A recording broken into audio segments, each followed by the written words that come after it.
Hey friends, welcome to my channel.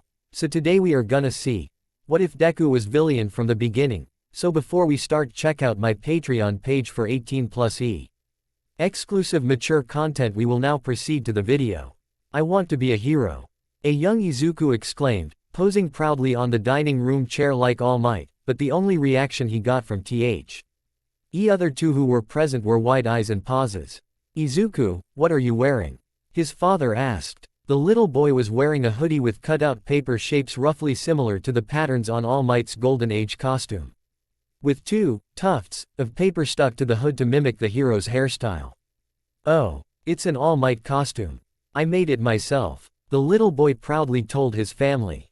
Do you like it, Tenko? The little boy's older brother looked to their father, who was visibly trying to hold a neutral face.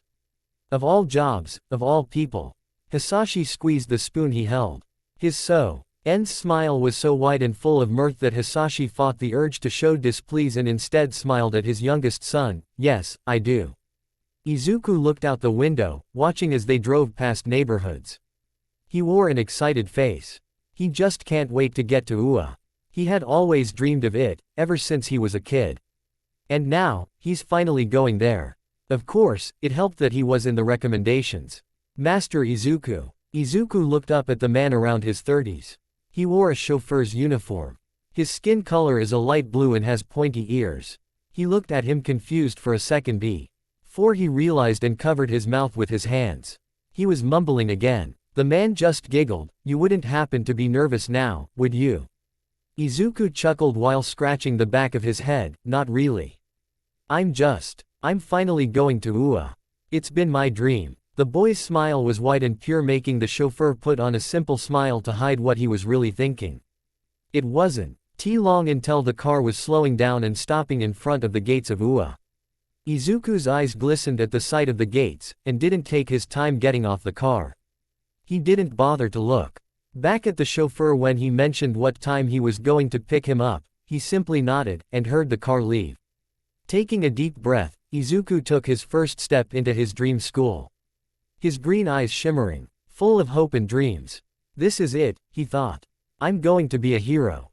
He thought about how his father and brother would tease him about wanting to be a hero. They aren't fans of heroes, and seem to hang them in low light, but they've been supportive of him. Still, he went through some rules he made for himself, one being the rule of only using quirks he handpicked himself for school. Think of it like going out. You would want to pick clothes that you would want to reflect you. Izuku had been homeschooled since his quirk manifested, so he hasn't really met other people other than his family and the servants they had at home, but the one time he spent with a person outside of their home, he had to learn something important the hard way. He was only able to practice the combination at the recommendations entrance exam and a few times at home, so he needs to go over them again, and make sure it becomes natural for him. Wouldn't want to accidentally use doppelganger, that would be awkward. Okay. So air cannon, impact recoil, muscle augmentation, and fortify. These four make the best combination in battle. In addition, they can all look like one strengthening quirk. Air cannon is enough to pack a punch, but add in the other three and it would make for a boom. Haha. Izuku was so lost in his mumbling that he didn't realize he'd taken a wrong step and was now on the way to the ground. Humiliation at the first day, great. He closed his eyes and just waited. But it never came. He opened his eyes and saw that he was stuck in place, floating off just above the ground. He looked to his left, at the figure casting a shadow over him. It was a brown-haired girl with a round face. She took his hand and moved him upright. Making her fingers touch, she said, "Release." Izuku landed on his feet. "Thank you," he said. "You're welcome. I heard it's bad luck to fall at your first day, so glad to help." The girl beamed at him. So bright, Izuku thought. You should be looking where you're going." Izuku turned his attention to the tall boy the girl was with, who was now hand-chopping away. He continued to lecture Izuku, and all he could do was listen, chuckle nervously, and scratch the back of his head. Well then, good luck at general studies. Izuku winced at the taller boy's statement, but he didn't correct him. After that, they left. Wait, I didn't learn that girl's name. Izuku realized. But if they thought that he was general studies, then that would mean they weren't From they were built and the appearance of the taller boy, Izuku deduced that they might be in hero studies. The other boy looked similar to the hero Ingenium, so they could be related and probably an Iida. Izuku sighed, then made his way to his room. The door was huge. Although it is to be expected since some students have mutant quirks that make them much larger than the average human being. He took one last sigh for the morning and opened the door. Turns out he had just entered a few minutes after the round girl and tall boy had, since they were still on their way to their seats and was still chatting with their new classmates. The girl looked at him and immediately recognized him. "Hey, you're the boy from earlier. Wow, you're in the hero studies. You sure don't look like it," the girl said as she walked towards him. Izuku just laughed it off. Was that a compliment or an insult? "Thank you for earlier. I'm Izuku Midoriya." He introduced himself with a bow. The girl replied by introducing themselves. "I'm Ochako Uraraka. The boy I was with earlier is Tenya Iida." Izuku was right. He is an Iida. He heard a thud from behind him. "If you wouldn't mind, could you stop your chat and go to your seats?" Ochako looked shocked. Izuku looked at what said that and saw a man who looked like he hasn't slept in days, ironically, in a yellow sleeping bag. Izuku's eyes widened and watched as the man got out of the sleeping bag and walked towards them. He looks familiar. Well, Izuku immediately got the message and went to the nearest empty seat. "I am Shota Aizawa, your homeroom teacher. I'm not going to drag it out, so go change into your PE uniform and meet me at the PE grounds," he said. Their new homeroom teacher looks familiar, but Izuku can't put a finger on it. A quirk apprehension test. Izuku's classmate with spiky red hair repeated what their teacher said. "Yes, in middle school PE. You were prohibited from using your quirks. Well, you're no longer middle school students, you're now high school students of UA's Hero Studies. You will now take the same tests, with your quirks," the man in black explained as he put eye drops on his dry eyes. The whole class lit up at the mention of using quirks for PE, but Izuku only gulped at the thought. Howling off your prowess to this many people. Izuku remembered a memory of a blonde boy from years ago. "I wouldn't be so happy if I were you." The whole class went quiet after their teacher's statement. Katsuki Bakugo. Izuku flinched at the mention of the name. He hasn't heard that name since. "Why don't you demonstrate to your classmates your quirk by pitching this ball?" the man ordered. A boy with blonde hair, red eyes, and a murdery look stepped forward and took the ball. It couldn't be him, right? Izuku asked himself. He walked to one of the stone bases on the ground. He held the ball back, lifting his leg, winding up like one would at baseball. The blonde yelled as he threw the ball, his hand setting off an explosion as he did. It is him, Izuku thought. It is the boy from 5 years ago. The boy from the park. The boy that threatened him after he showed off his quirks to the other kids. You're nothing but a DEKU. You think you're more powerful than me. Think again. You're Allah. DEKU. Izuku remembered the insult the boy threw at him. The blonde turned to the class and started to walk back, their eyes meeting for a moment. Izuku winced. Plus ultra. If you can't reach that expectation, then I have no choice but to expel you. The teacher finished. Izuku didn't catch the first part of the teacher's speech, but what he heard was enough. He wasn't going to risk showing off all 4 of the quirks he chose for school. He'll just have to reach the minimum. What followed is a bunch of tests, similar to the exercises he had as training with his father when he was little. And with trainers his father hired, when he was older. They were probably harder. Still, on each and every one of the tests that day, Izuku half-assed them on purpose, just to get to the minimum so that he won't get expelled. Then finally, it was the whole class, turn to try pitching the ball. Each and every one was impressive in their own right. The highest score being Ochako with an infinite score. Then it was Izuku's turn. As he was walking to the stone base, he was thinking, I'll only need air cannon for this. Yes, just air cannon. It's already fit for the job. I just need to get by. I don't need to show off. I just need to pass enough that I don't get expelled. He arrived at the stone base. He let out a sigh, then wound back. He prepared the quirk. He felt his arm tense up, gathering the power he'll need to throw this ball far enough. Then he threw. The ball landed just a few meters, 50-60 something. Didn't even reach 100 meters. Izuku was confused. He had felt his arms tense up. He felt the wind that was being sucked in by his throw, so why didn't it go far enough? I erased your quirk, the teacher answered as if he read his mind. He looked at the direction of the man and saw the man's eyes was glowing crimson, his hair and scarf now floating on air. Eraser head. The erasing hero. Izuku finally recognized him. Izuku Midoriya. Izuku tensed up at the way his name was called. He fixed his stance and stood straight. Yes, sensei. So that is you. Izuku Midoriya. One of the students that got through recommendations. The class started to murmur. No way. Recommendations. He didn't look powerful at all. That's amazing. I was there to watch the students taking the recommendations exam and saw how easily you beat the practicals. So I know what you're made of. So I ask you, why did you half-ass the tests purposefully? The teacher asked as he walked until he was right up at Izuku's face. Well, Izuku couldn't answer. Didn't you hear what I said earlier? I said plus ultra. This course is for those who wish to be heroes, those who'd be more than willing to put their all into becoming someone they've been dreaming of becoming since they were children. And you dare half-ass it. The man turned around and started to walk back to the rest of the class. Try it again. This time, put your all into it, or you're expelled. I don't care if you were a recommended student. I will expel you if I think that you're still half-assing this test. The man threatened as he put in eye drops. Izuku sighed once again. He gripped the new ball that his teacher handed to him while he was talking about how Izuku was purposefully half-assing the tests, which he was, so no argument there. The boy closed his eyes, it was for a moment, probably to focus. But when he opened his eyes again, Shota saw something. He saw something sparkle. A look that said, even without words, how happy he was to use his quirk. It was a look that many children have when they first manifest their quirks, but people lose it along the way because they'd taken their quirk for granted. But this boy still had that spark in his eyes.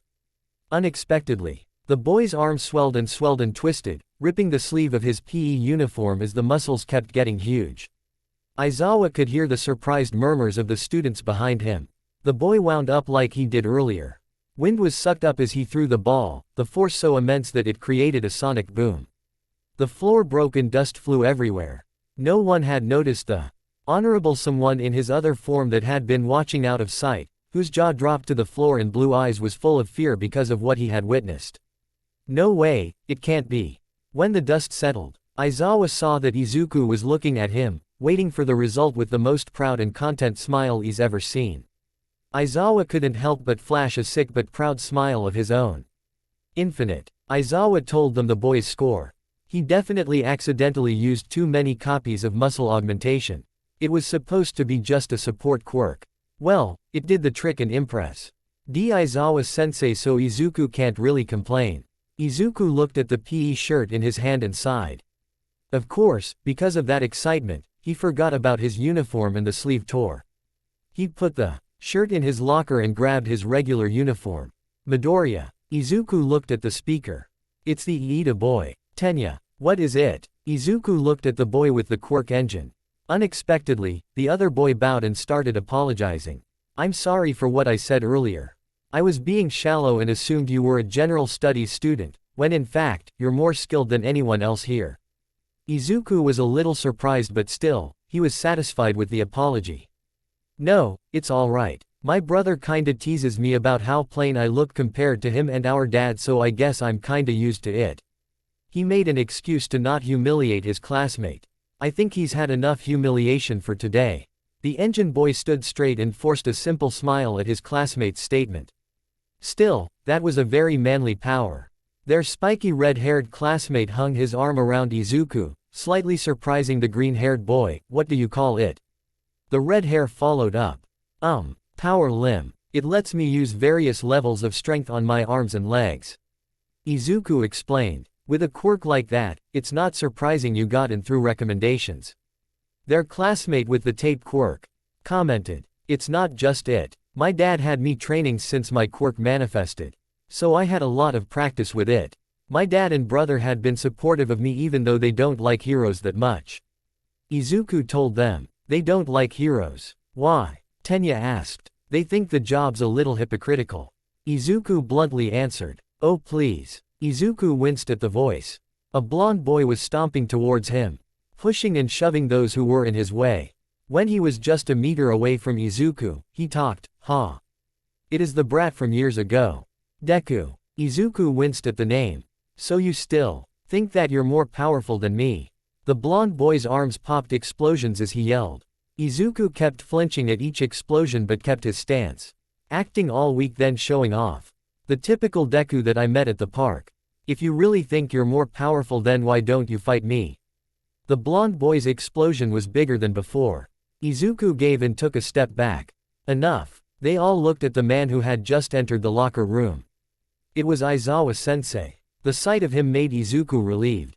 "Bakugo, I prohibit you from fighting your classmate, especially outside of class activities." The man told the blond boy.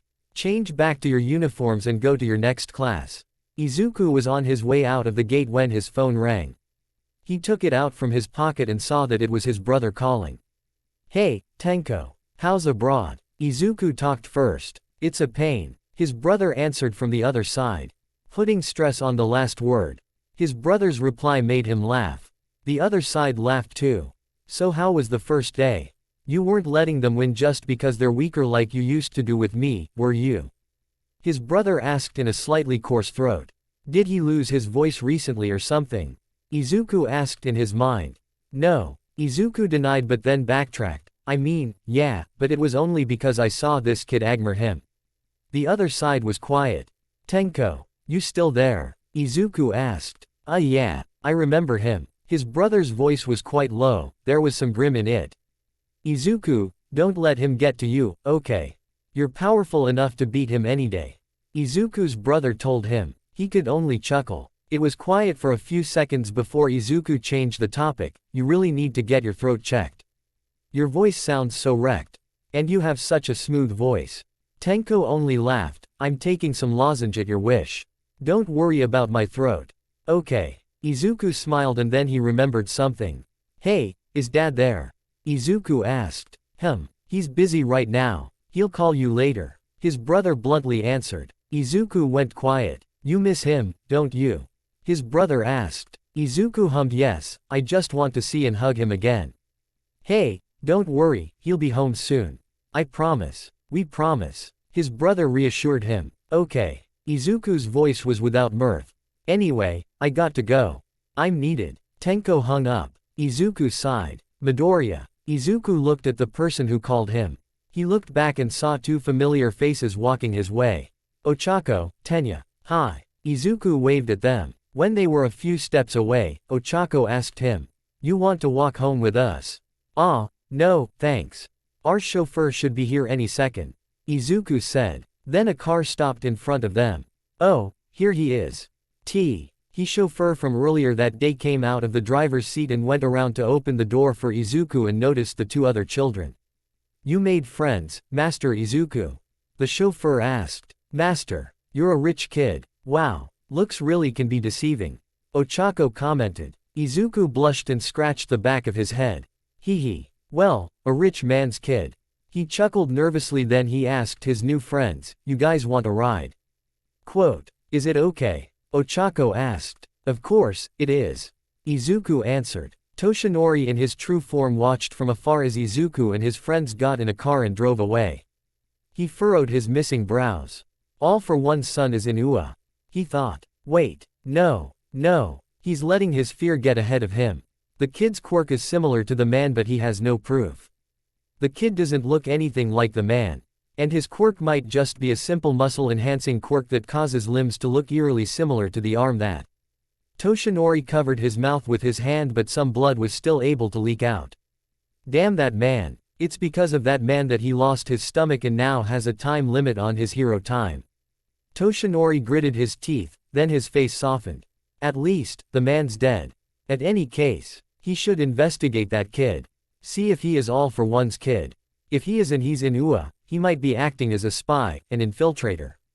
If he is looking for a way to avenge his father, then that's something he must prevent. Toshinori wishes he's wrong, that kid isn't all for one's son, because if he is, then I took his father away from him. The sound of a single person eating was the only thing you could hear in the large dining room. Izuku placed his bowl back on the table, then he chugged down on some water. So how was school today? Tenko told me that you met that Bakugo kid again. Izuku's father started up a conversation. Izuku chuckled. Yeah, he's actually in the same class as me and came first in the entrance exam. I heard that he took down a 0-pointer and got huge rescue points for saving the girl, Ochako. Speaking of Ochako, she and Iida, Tenya, became my new friends at school. Izuku proudly told his father. That's good. His father only commented. Izuku smiled, but then the mirth in it faded away. He looked straight at the camera of the laptop that he was talking to. What's wrong, Izuku? His father asked. Izuku's eyes watered. When are you coming back? It's been 6 years. I miss you so much, Dad. Izuku said as tears started streaming down his cheeks. Izuku, I promise I'll be home soon. His father reassured him. Quote, but you've been saying that since 5 years ago. Izuku stood up, pushing his chair back and disturbing the china on the table. I just want us to be together again, you, me, and Tenko. Izuku continued to cry. Hisashi let a few seconds pass before he said something. I promise, Izuku. I'll be home within this year. Really? Izuku wiped the tears on his face. Yes. Hisashi answered his son's question. Izuku heard the sincerity in his father's voice and sat back down. I'm sorry for my outburst. Izuku apologized. It's okay. Then one of their maids entered the room with dessert. She placed the food in front of Izuku, then took the china Izuku had finished eating on to be taken back to the kitchen. I am. The students of Class 1A all looked up to the door, curious as to who said that. Wait, that's. Entering the door like a normal person. A tall and well-built blonde with very sharp features entered the room. The entire class, save for a few moody ones, beamed. All Might. Izuku, especially, beamed. It's All Might. It's actually All Might. He was ecstatic to see his idol since 5 years old. His body moved by itself. He stood up and walked toward his idol. With journal in hand, he bowed and reached out. Would you sign this for me? The whole class was silent for a moment, then everyone laughed. Izuku stood straight and hugged his notebook. He started to blush. He was just so excited to finally meet his idol. The only thing in his head when he saw All Might was to get him to sign his quirk analysis journal. His body just went on autopilot. Can I see that, my boy?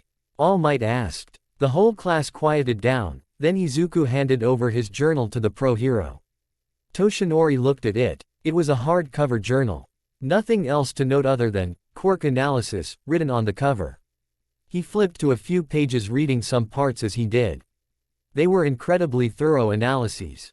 It contained the name of the hero, their quirk's name, the advantages and disadvantages of their quirks. And even had sections elaborating different ways to defeat the quirks. That last part sent shivers up Toshinori's spine, but he fought to keep his ever-present smile. If this boy is really his son. Finally, Toshinori arrived on the page that was yet to be written on and signed it, then he handed it back. And he saw the boy just beam. He beamed like a child adding a special present on their birthday. Oh, thank you, thank you, thank you. I've been a fan since I was 5. And this is just so important to me. The green-haired boy was visibly ecstatic at He Pro Hero's actions, which made Toshinori feel bad. Still, he kept that iconic smile of his on. He only took the notebook to see what was inside, if there was anything incriminating in it, which on second thought. No one would hand over such notebook to a pro hero. It made him feel bad because the boy's joy was sincere. It wasn't a fake one, Toshinori could just tell. I will be your teacher for your foundational hero studies. A subject unique to the hero course. All Might explained. The students looked over at the walls as segments protruded from it. As this is a hero subject, I expect all of you to wear your hero outfits. Izuku had been designing his outfit since he was 5. He'd been adjusting it to the quirk combos he's thought of and his dad taught him ever since. It's so exciting for him to finally wear it for his hero studies. Izuku. He looked to the girl who called his name. It was Ochako. That's an interesting design. You look like a bunny. The girl commented, which hurt something inside Izuku. The tufts aren't supposed to be ears. Izuku remembered the first time he had shown his first draft to his brother. Those are supposed to look like All Might's hairstyle. Tenko couldn't stop laughing. I thought they were bunny ears. He wiped the tear that was forming in the corner of his eye as the young Izuku pouted angrily at his older brother. Izuku. Ochako's voice snapped Izuku out of his flashback. Ah, it's supposed to look like All Might's hairstyle. Izuku chuckled as he nervously corrected our round, boys and girls. The whole class listened keenly in respect for the no. One hero. What followed was All Might explaining the setup of their first class of foundational hero studies, a battle trial. The students will be grouped into 2 through lottery. Except for one group who will have 3 members due to a particular sour grape getting expelled the day before. 2 pairs will face off against one another, with 1 hero group and 1 villain group. The battle will be indoors as. According to All Might, it is the most common type of battle between heroes and villains. Izuku was paired with Eijiro Kirishima as the hero team, against Momo Yaoyorozu and Fumikage Tokiyami. They're going first. Izuku didn't wait and immediately began formulating a battle plan as his team and the villain team went to their positions. The villain team has the advantage here. With Yaoyorozu's creation quirk, she could easily make traps to be set around the building or create various weapons guarding the nuke. As for Tokiyami, his dark shadow can act as offense and defense. And if I'm right, it's stronger in the dark. If they were to block every window and get the lights out, then Tokiyami, hypothetically, would be in his ideal habitat. Izuku. He looked at the speaker who was looking confused and concerned. Then Izuku realized that he was mumbling and he immediately apologized. I'm sorry. It's a habit I picked up from my dad. Oh, were you formulating a battle strategy? Okay, shoot. The spiky red hair told him. Izuku tugged on his chin. Well, the villains have quite an advantage thanks to Yaoyorozu's quirk, since she could make traps. And if I'm correct about Tokiyami's quirk, he's suitable for both close and long-distance combat. In addition, it should be stronger inside, where it's dark. Our quirks aren't ideal for the situation. My quirk is ideal for close combat. Same with yours. In addition, you're not ideal for this kind of mission since your quirk seems more ideal for bodyguard missions. Quote. Izuku backtracked and realized his latter statements. And immediately tried to apologize. Not that I mean, I wasn't saying your quirk is. The indoor battle trial commences. It was time for the heroes to storm the building. Uku wasn't able to tell Kirishima the plan and worse he just insulted his partner. Damn it. Izuku took a deep breath and brushed his thoughts away. He'll just have to compensate by telling his plan now to Kirishima. They're in a battle now. Kirishima. Izuku took a peek of the stairs from the corner. When he saw it was clear, they continued up. The chance of the villain team sending out Tokiyami is high. Yaoyorozu's quirk is very useful but it is still a quirk that is best kept behind the lines. If my theory is confirmed and we are attacked by Tokiyami, I want you to advance and look for Yaoyorozu. At that point, the winner will be whoever can outlast the other. Izuku explained as they walked in the dark hallway. Then he looked back at Kirishima and smiled, your quirk's ideal situation. Kirishima's eyes widened, look out. Using his body as a shield, he took the blow from Dark Shadow's attack. Izuku and Eijiro took a few steps back. At the end of the hallway was Tokiyami. Kirishima, stick to the plan. Izuku yelled as he charged onwards to Fumikage. Eijiro nodded and went the other way to look for a different route. Izuku cocked his arm back for a punch towards Fumikage, but he immediately retreated after Dark Shadow surrounded him. TCH. There's no way I can get near for a clean shot. Subduing him would require more effort. In order to subdue him, I would need to subdue both of them. Or knock them both unconscious. No choice, I need to put in more force for us to win. Izuku went to a runner's crouch, activating muscle augmentation and fortify in his legs then impact recoil in the rest of his body. He glared at Fumikage. The latter readied himself as well, and took a stance while Dark Shadow floated just in front of him. Izuku sprinted towards his opponent, Dark Shadow charged towards him with the intent of thrashing the boy. Dark Shadow went in for a headbutt but both he and Fumikage was surprised when she was flung away, as if the force of his attack was returned. Dark Shadow flew back to where Fumikage is, they had no time to react as they saw Izuku in the air, cocking back his arm that had swelled and twisted. I'm sorry. They saw him mouth before They were flung back by the force of the green boy's punch. The force enough to send the wall. Behind them, flying down to the first floor. Toshinori gulped as he saw Tokiyami unconscious under the sun amid the rubble. Izuku jumped down, calmly and slowly walking towards his unconscious classmate as his arm slowly went back to normal. Then he wrapped the capture tape around the other boy's hands. Zuku looked up at the building and sprinted back in. Toshinori gulped again, but he kept his smile on to hide it. If this kid is that man's son, no, even if he wasn't, the way he calmly walked over Hi's classmate after sending him flying was terrifying. Something only a villain could do without flinching. This kid, villain's kid or not, has a coldness to him that a hero shouldn't have. He is supposed to be taking the hero role, but his actions in battle were of a villain. Toshinori's mind flashed back to yesterday. The first time since 6 years ago that he saw the arm that had rid him of his stomach. Then he flashed back to his fight with the man that was responsible. Midoriya and Kirishima won, a student of his exclaimed, snapping Toshinori out of his train of thought. He looked back at the monitors and saw young Kirishima wrapping the capture tape around young Yaoyorozu's hands. Hero team wins, All Might announced. Medics immediately went in and took Tokiyami to the clinic while Yaoyorozu, Kirishima, and Midoriya went to the observation room where the rest of the class had been watching. Compliments started raining down on the students that just finished the activity, mostly on Midoriya. But All Might had to step in and continue his class. Boys and girls, the entire class had their full attention on him. While the winners may have been the hero team, can someone tell me who the MVP of the match could be? The class was quiet until one boy, Enji Todoroki's son, answered, I would have to say it was Yaoyorozu. She had planned their stand well. She made window covers that Tokiyami used to bring him to his ideal battleground, in addition to defending the nuke as long as she did against Kirishima. Midoriya could have easily been the MVP, but he had damaged the building in order to defeat his opponent. That's right. Now then, let us commence the second battle. The friends of the next fighters wished them good luck as they left for the building. All Might. Toshinori looked at his student with green hair. Can I go to the clinic? I want to check on Tokiyami. I had to knock him unconscious.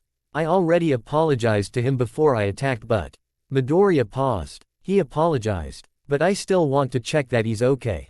Toshinori looked at the boy's eyes. He's sincere, he could tell. Toshinori placed a hand on the boy's shoulder. I can tell that. You're really worried for your fellow hero in training. That is a characteristic a hero should have. You can go. Toshinori watched the boy in green sprinted out. Unbeknownst to them, a hater. Akramik also had his eyes on the green-haired boy, ever since the recommendations exam. The liquid swirled as Tenko put the glass down. He wiped his lips with a paper napkin, then he looked at the newspaper and grimaced. That man. That damned man. Damn him. Tenko pounded at the counter, cursing as his emotions exploded. The other person in the bar looked at him with his glowing yellow eyes. Damn All Might. The light blue-haired man continued. He ruined our family, he made my brother cry, and he would dare teach Izuku. The other person watched as the man-child crumpled the newspaper and disintegrated it with his quirk. Continuing to curse with a coarse voice, proceeded to wipe it clean with a rag. It's not a secret that Tenko hates All Might and wants him dead. It was always his and his father's plan.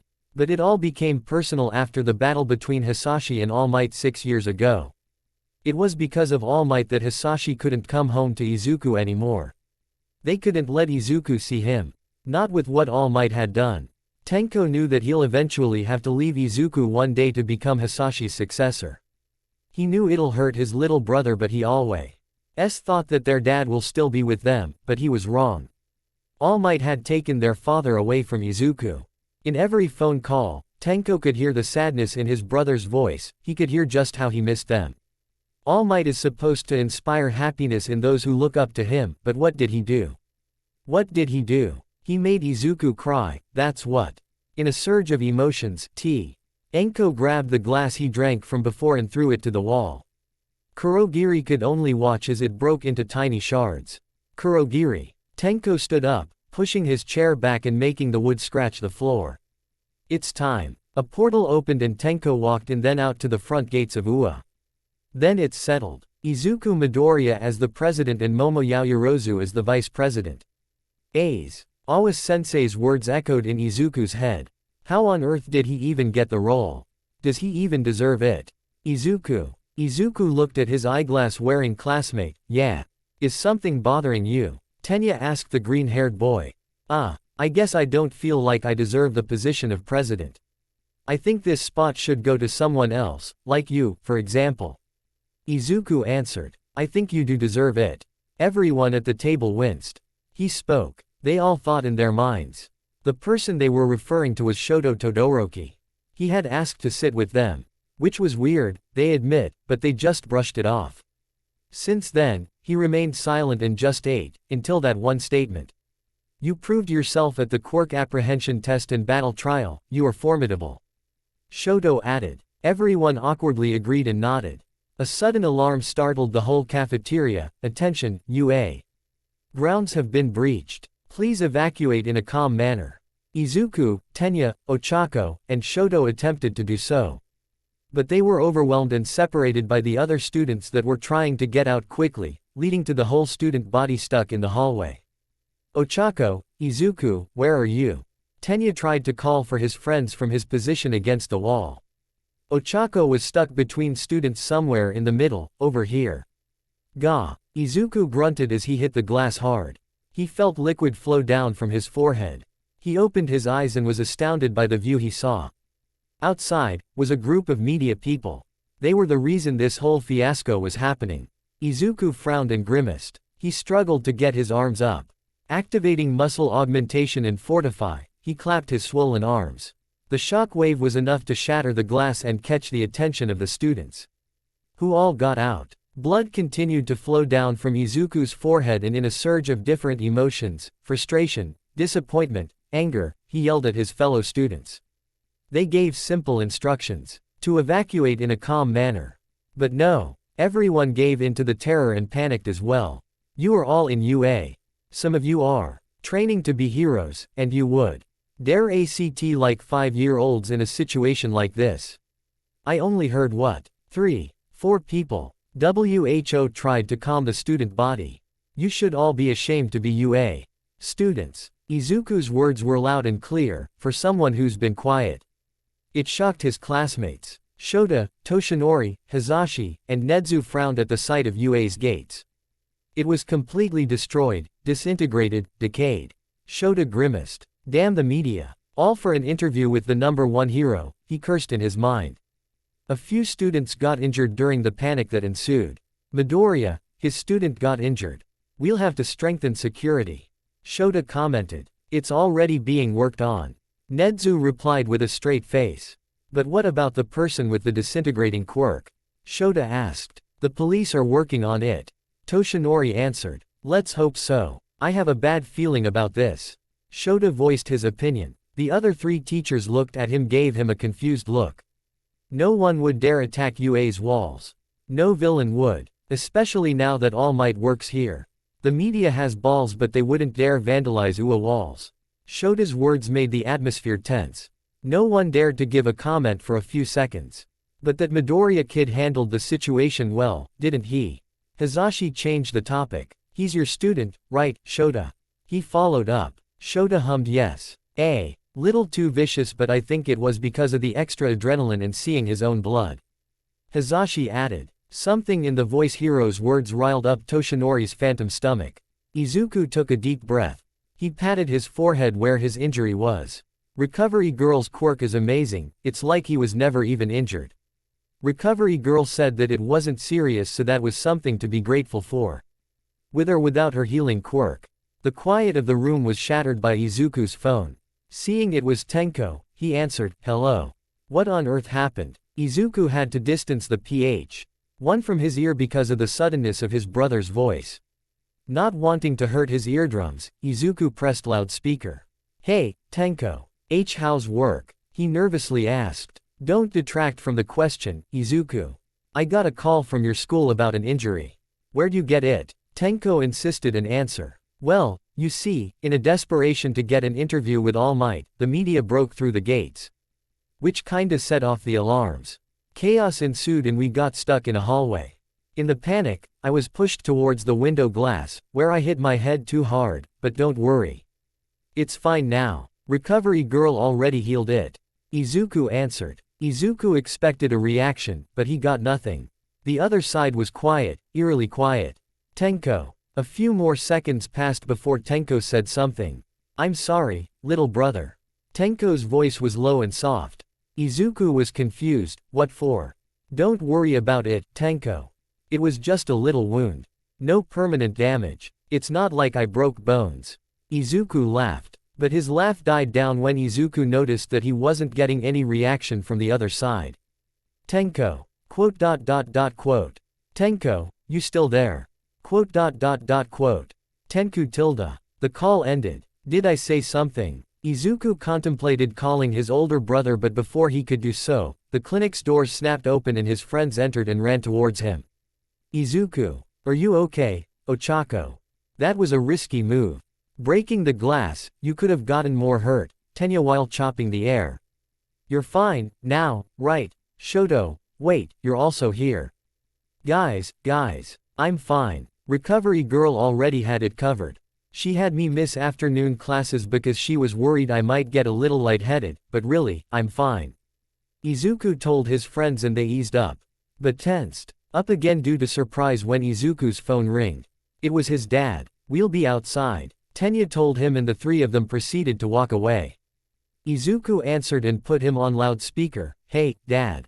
I assume you heard from the school and or Tenko. I did. Are you okay now? Because I can get Daruma to check up on you. No, I'm okay now, Dad. Izuku chuckled. Good. Hisashi's voice sounded truly relieved. Are your friends there? Hisashi suddenly asked. The three who were about to leave the room looked back. Can I talk to them? Izuku was a little confused, but he asked his friends and it was okay to them, so okay. Tenya, Ochako, and Shoto walked back to Izuku. Hello, Midoriya-san. Nice to meet you. Tenya started the discussion. I'm Tenya Iida. My name is Ochako Uraraka. Shoto Todoroki. Todoroki. As in Endeavor, his son. Being the son of the number 2 hero must be amazing. Hisashi commented. Shoto frowned. Not really. Hisashi chuckled at the boy's answer. I thought so. I never liked the man. He felt wrong for a hero. The man replied to Shoto, which made the heterochromic boy wince. Dod. Izuku voiced his slight frustration. I'm sorry about that, he can be very blunt. Especially, with heroes. I'm voicing my opinion. Is that wrong? Everyone chuckled at the man's words. Tenya, Shoto, Ochako, the three tensed up at the man's mention of their names. I would like to thank you for being friends with my son. I was worried he would be a social outcast since the only social interactions he's had outside of me and his brother are his interactions with our servants at home. He's been homeschooled since 4, you see. So I'm glad he has friends already, even though the school year has just started. Homeschooled. Shoto took notice of that specific statement. No problem, Midoriya-san. Izuku is an amazing person to be with, we're glad to be his friends.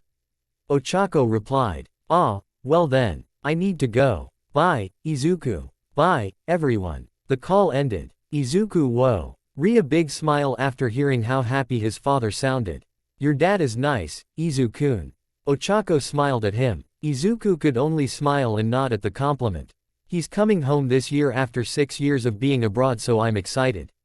Izuku told them. After 6 years. Why? Where did he go? Shoto asked, curious. He had to go away to handle job matters when I was 9. He hasn't come home since. But we still had regular communication through calls. But it's still much better to have him here. His friends looked concerned, but they chose to wear a smile to mirror the smile on Izuku's face. He looks happy, so they should be happy. Izuku was homeschooled. Then it proves my theory, he was trained from a young age, like me. But not like the way I was. Shoto punched the wall of his room. His bicolored eyes were full of rage. Izuku was trained to use his quirk effectively, but without all the hardships he gave me. Couldn't he do the same? Izuku's father is a nice man and loves Izuku, so why couldn't he be a father like Midoriya-san? Shoto grimaced. He went through memories of the abuse he had to torment from that man when he could have done it differently. A loud ringing made Izuku jolt up and wake up from his sleep. He blinked his eyes multiple times and looked around. Then to the thing that produced the ringing sound. It was his phone. Izuku reached for it and accepted the call as he rubbed his eyes. forgetting to check who it was. Who is it? Izuku. Great. You're awake. Tenko. Good morning evening. What made you call? Izuku asked, then he yawned. Izuku, I'm sore. Why to ask you this, but can you meet someone for me today? They're sending me something and I need you to get it. Tenko explained. What? I can't. We're going to have special classes today and I can't miss it. Izuku told his brother. Come on, Izuku, this is really important. Tenko asked. Can't you send any of our servants to get it instead? I just can't miss this class. Izuku stood his ground. I would if I could. But this task can only be done by you. So would you do it? Please, Izuku. Tenko continued to try and convince his younger brother. Fine, I'll do it. In exchange, you come visit home within the month, huh? Quote. Fine. If that's what it takes. I'll try to find time. I'll text you the place. Bye, Izuku. Then Tenko hung up. Izuku let out a sigh. There's no way I'm missing this class. Izuku huffed. After taking his school uniform out of his closet, he headed off to take a shower. Izuku walked out to the car, where the chauffeur, Adohira-san, was already waiting. The light blue-skinned chauffeur was confused by his master's clothes. Master Izuku, you're wearing your school uniform. Master Tenko told me that you're not going to school today. I thought that. Adohira-san, can you please don't tell my brother that I'm going to school? Can you go get his package for me instead? Izuku asked the chauffeur, who was taken aback by the request. Master Izuku, your brother already asked me to accompany you. He's expecting you there. Yes, I know. But we have a special class today and I don't want to miss it. Tenko wouldn't know that I didn't go if no one told, right? Izuku winked at the chauffeur. Adohira tried to convince his young master to do otherwise, but he eventually gave and drove Izuku to Ua. He watched as the green-haired boy ran while waving back at him. He gave a slight smile and a weak wave back, then he drove the car away for a few minutes, only to pull over so he could send a message. Adohira knew what he'd done. And he knew this wouldn't end well if his master's eldest didn't learn of it sooner. He rang Tenko's phone multiple times but no one was answering. The phone was left on a coffee table in the empty bar. After multiple attempts, Adohira simply sent a message. Master Izuku insisted on going to school. I couldn't stop him. Adohira. Once it said sent, Adohira drove off. Izuku took a deep breath and exhaled. He really hopes that Adohira doesn't tell on him.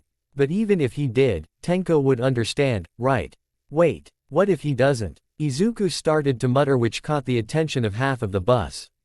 Izuku. Shoto placed a hand on his classmate's shoulder, which snapped Izuku out of his mutterfest. Oh, I'm sorry. Was I bothering you guys? Izuku asked his classmates. No, not really. Momo answered. Is something wrong? Ochako asked. Izuku hesitated to answer at first, but he eventually decided to tell. My brother asked me, specifically, to run an errand for him this morning, but I gave the task to someone else so I can go to school today. I'm worried that if he finds out, he might feel bad. He's been ignoring my texts and calls for a few days now, and just called earlier morning to give me that errand. I'm afraid I may have done something to upset him. Izuku explained. Do you have an idea why he would be upset with you? Tenya asked. Izuku looked at him in confusion. When my brother and I have a misunderstanding, we usually just talk it out. Maybe, if you know what made him upset, you could talk it out with him next time you get a call. Tenya explained. Zuku nodded like he was still thinking about it. I think I get it. But I don't know what the problem is. He just started to ignore me after the breach. You know, when I got injured. Izuku told them. Maybe he just feels bad that he wasn't there to be the big brother. Everyone looked at Shoto in confusion. I mean, if I had a younger sibling who got hurt and I couldn't be there to take care of them, I would feel bad and think that it's a fault of mine. Shoto elaborated. Izuku's face brightened, as if he got his answer. Yeah, I remember him saying sorry when he called. Maybe that's it. Thank you, Shoto. I'll try to talk to him about it. Then the bus stopped. They're here. One by one, the students got off the bus. Izuku brought the hood of his costume up and then clicked the mouthpiece in place. Then he followed the others out. Outside, they were met by the space hero, 13, who led the class inside. Curiously, All Might, who was supposed to be with them, was nowhere to be seen. Izuku had overheard the two teachers talking about how he got sidetracked on the way back to UA, which Izuku understood. All Might is a hero after all. But he was slightly disappointed since All Might was the reason why he really wanted to attend this class. They entered the facility, and from the level they were, they could see almost the whole facility, from the conflagration and mountain zones at the back to the ruins zone just left of them. That whole time, 13 was explaining to the students the importance and principles of rescue training, and everyone was listening keenly to their teacher. Then in the corner of Izuku's eyes, he noticed some displacement of space at the plaza that immediately caught his attention. Aizawa-sensei seemed to have noticed it too and was already looking for long. The rest of the class has noticed now, and their attention was now on the black fog that had appeared. Is this part of the class? From the black fog, out came a man with messy blue hair and hands covering his body and face. Then the black fog became bigger than villains. Villains appeared. Wait, is this a part of the class? The yellow-haired boy with the quirk electrification asked. No. The students' attentions was on Aizawa-sensei, who was holding his capture scarf, which was responding and tensing. After putting his goggles over his eyes, he told 13, I'll hold them off, take care of the kids. Aizawa, you can't handle them all. 13 yelled to her coworker, but it was too late. Aizawa had already begun fighting the villains. We need to leave. Our team told the students, and they all headed towards the entrance but stopped in their tracks after the black fog appeared. Curious. The schedule we acquired said that All Might would be here, where is he? The black fog spoke. The entire class tensed. 13 pointed her hands to the black fog, her gloves opened up and started to suck up the black fog. Tenya, while he's occupied, go get the other teachers. My calls won't go out. We have no contact. 13 told her student with urgency. But I can't just leave my classmates. Tenya protested. Tenya, you're the fastest one in your class. I need you to get reinforcements. The student's eyes widened when more black fog appeared behind their teacher, and her student herself were suddenly sucked into the fog like how her quirk functioned. She was too late to realize that the fog had redirected her own attack towards her, and she fainted. Someone from their class screamed at the sight, and they were all shocked. You didn't think that I could open a portal behind you? The black fog was smug, his eyes squinting like he was grinning. Izuku gritted his teeth. Without thinking, he activated a few strength quirks in his arm and jumped to the black fog. He cocked his arm back and punched. I don't think so. The black fog said, and Izuku was suddenly surrounded by black. Then he heard his classmates scream. But before he could do anything, he was falling. He immediately did a maneuver and landed fine. He looked around and saw that he was at the landslide area of USJ. He looked around and saw none of his classmates but a number of villains. He separated us. Izuku realized, then he took a fighting stance. Shota had already taken down a generous number of villains. These are all small fries, low-ranked villains. Shota then looked at the two villains that haven't attacked yet. They have been standing there, watching. The guy with the hands said something earlier about killing All Might. Is that their true intention? But how? If their plan was to throw these small fries at him, then it's a stupid plan. They don't even stand a chance against him. What makes them think they can defeat the number one hero? Shota looked at the muscular black bird. Now that thing is a mystery. The alarms and communications aren't working, so someone is most definitely jamming them. Shota heard screams from the entrance. Earlier when the fog villain disappeared. And he felt his stomach flip. Still, 13 is with his students, he can put his faith in her. Shota grunted as he threw the last of the low-rank villains to the side. He was panting. He's not used to fighting in the front lines.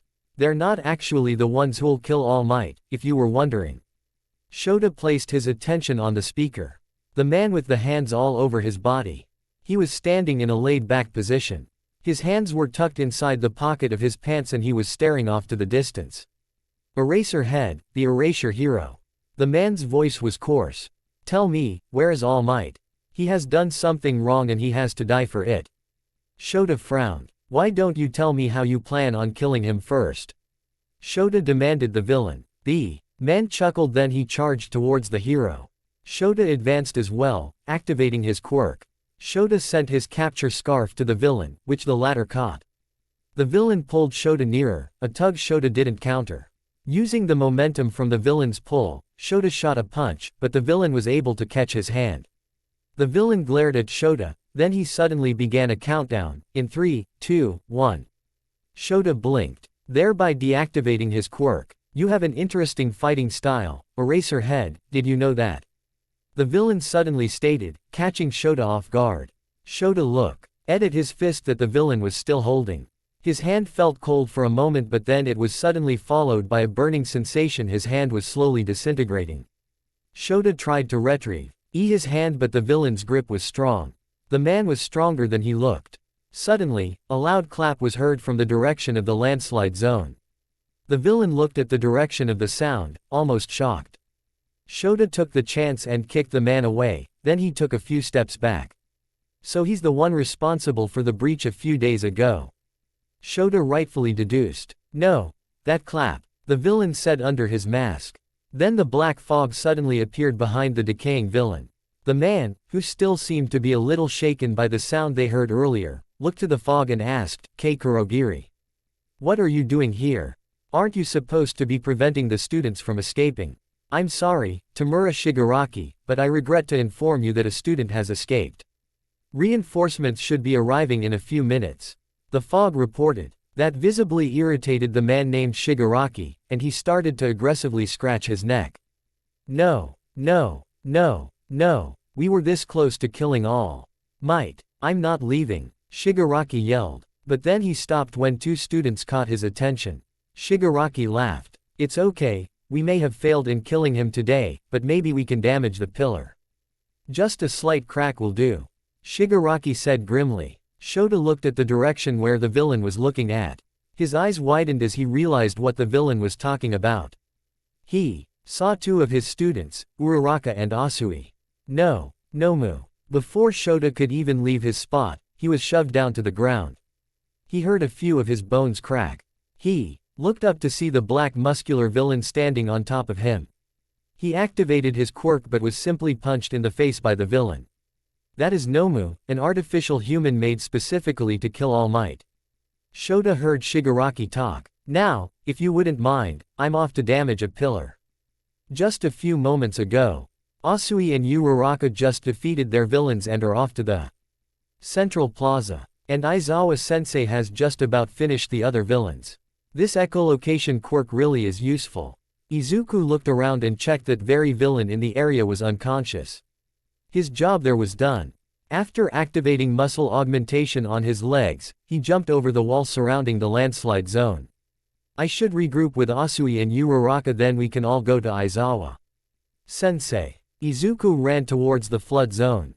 It took him a while to get there, but he eventually saw his two classmates, just along the shore. He raised his hand to wave to his classmates when his eyes widened from what he saw. The villain with hands covering his whole body was right in front of a terrified Uraraka, reaching his hand out to her. In a surge of emotions, Izuku activated a number of strength quirks on his arm, making it twist and swell, then he charged towards the villain. Get away from her, Izuku yelled as he shot a punch to the villain. The shock wave was enough to disturb the dirt around them. He felt a hit. He heard his two female classmates leave their spots. As the dirt receded, he saw that his fist was against a different black body. He looked up and saw the villain with a beak. He winced. It didn't even affect him. The black villain grabbed his arm and squeezed it. Izuku cried a silent whimper as the villain started to tighten its grip. Izuku de-idle augmentation on his arm, as it was the only thing protecting his arm from the creature's strong grip. Nomu, may I see him? Izuku winced as Nomu lifted him up with his arm and made him face the person who spoke. You. The man spoke with a coarse voice. You're not supposed to be here. Izuku could hear the frustration in the man's words. You idiot. You shouldn't be messing with us. You're not supposed to be here. The man went off. Izuku could see the villain's eyes from behind his hand mask and they were absolutely fuming with anger. Izuku bit his lips to stop his tears. He shouldn't cry. Not in front of a villain. Izu-kun. He can disintegrate anything using his quirk. Uraraka's words made Izuku tense and fear took over him. His eyes widened, and he squirmed, trying to get his arm free from the Nomu. The villain reached his hand out to Izuku. Izuku panicked and activated quirks in his other arm that was free, then threw a punch at the villain with light blue hair. But his hand was caught again by Nomu, making Izuku whimper. "I'm going to die." Izuku closed his eyes in fear, then suddenly, "Do not fear, for I am here." Izuku immediately opened his eyes, and looked up to find All Might. He felt relief and his eyes watered at the sight of All Might. Tamura looked at the boy who he could tell was crying inside his mask. "Nomu, throw the kid away. We don't need him anymore," the villain said in a bored, but slightly relieved tone. Izuku's eyes widened as the artificial human obliged and threw him up to the air. All Might moved quickly and caught the boy. Afterwards, he took his co-worker and brought the two to Asui and Uraraka. "The three of you take Aizawa-san to the others at the entrance," All Might told them. His three students nodded, then they left. Toshinori placed his attention to the three villains in front of them. Toshinori gritted his teeth. He shouldn't have wasted his time. If he hadn't, he could have been here protecting his students and co-workers. Toshinori grimaced underneath his huge smile. Young Izuku could have died. "I was an idiot. I heard you want to kill me." Toshinori entertained the villains. Then the villain with the hand mask answered, "You have sinned against us and now you're going to pay for it by dying." "This is Nomu." The masked villain referred to the black villain with the exposed brain. "He was made specifically for the purpose of killing you in your prime." Toshinori winced at the last word, but he tried to hide it. "We know that you've been weakened, All Might," the villain smugly stated. "Now, shall we begin?" "Izuku, Ochako," someone called out to them. The group stopped to find Shoto running towards them. "Shoto, are you okay?" Izuku asked his classmate when he got nearer. "Yeah, I'm fine. You?" Shoto asked him. Izuku winced at his question and averted gazes. He rubbed his arms and sheepishly responded, "Why yeah. We're fine. I heard All Might earlier." "Where is he?" Shoto asked. "He's back there fighting the villains." Ochako answered. "Are you sure he'll be fine?" Shoto voiced his concerns as he looked back. "He's All Might. He can handle them, Kiro." Asui told them. "We need to take care of Aizawa-sensei first." Once they reached the top of the stairs, they found their classmates who were left there after the initial separation earlier. A few of them were trying to patch up 13 who was down and possibly in a critical state. Ochako, Asui, and Izuku laid their class advisor down. Izuku furrowed his brows at the state of their teacher. There were no longer any skin on his hand, you can see the tendons, and at worse parts, the bone in his fingers. Izuku gritted his teeth. Their two teachers risked their lives to save them, he hopes they'll survive. Then he suddenly shook his head. No, he can't just stand there. He needs to do something. He looked over to the direction of 13 and his classmates. Earlier, he noticed that they were using a first aid kit to patch her up. As expected, the USJ's supposed to be a disaster rescue training facility, there's bound to be a first aid kit nearby. He went over to ask where they got the first aid kit. Afterwards, he headed to the place where it's kept. It would be easier to use one of his quirks, but he can't, not at that moment. As he was making his way to the first aid kits, however, he suddenly heard an explosion go off where All Might was battling the villains. He looked over at their direction, but he couldn't see anything from where he was. But he just knows that Bakugo just joined the fight. Izuku turned his attention back to the task at hand.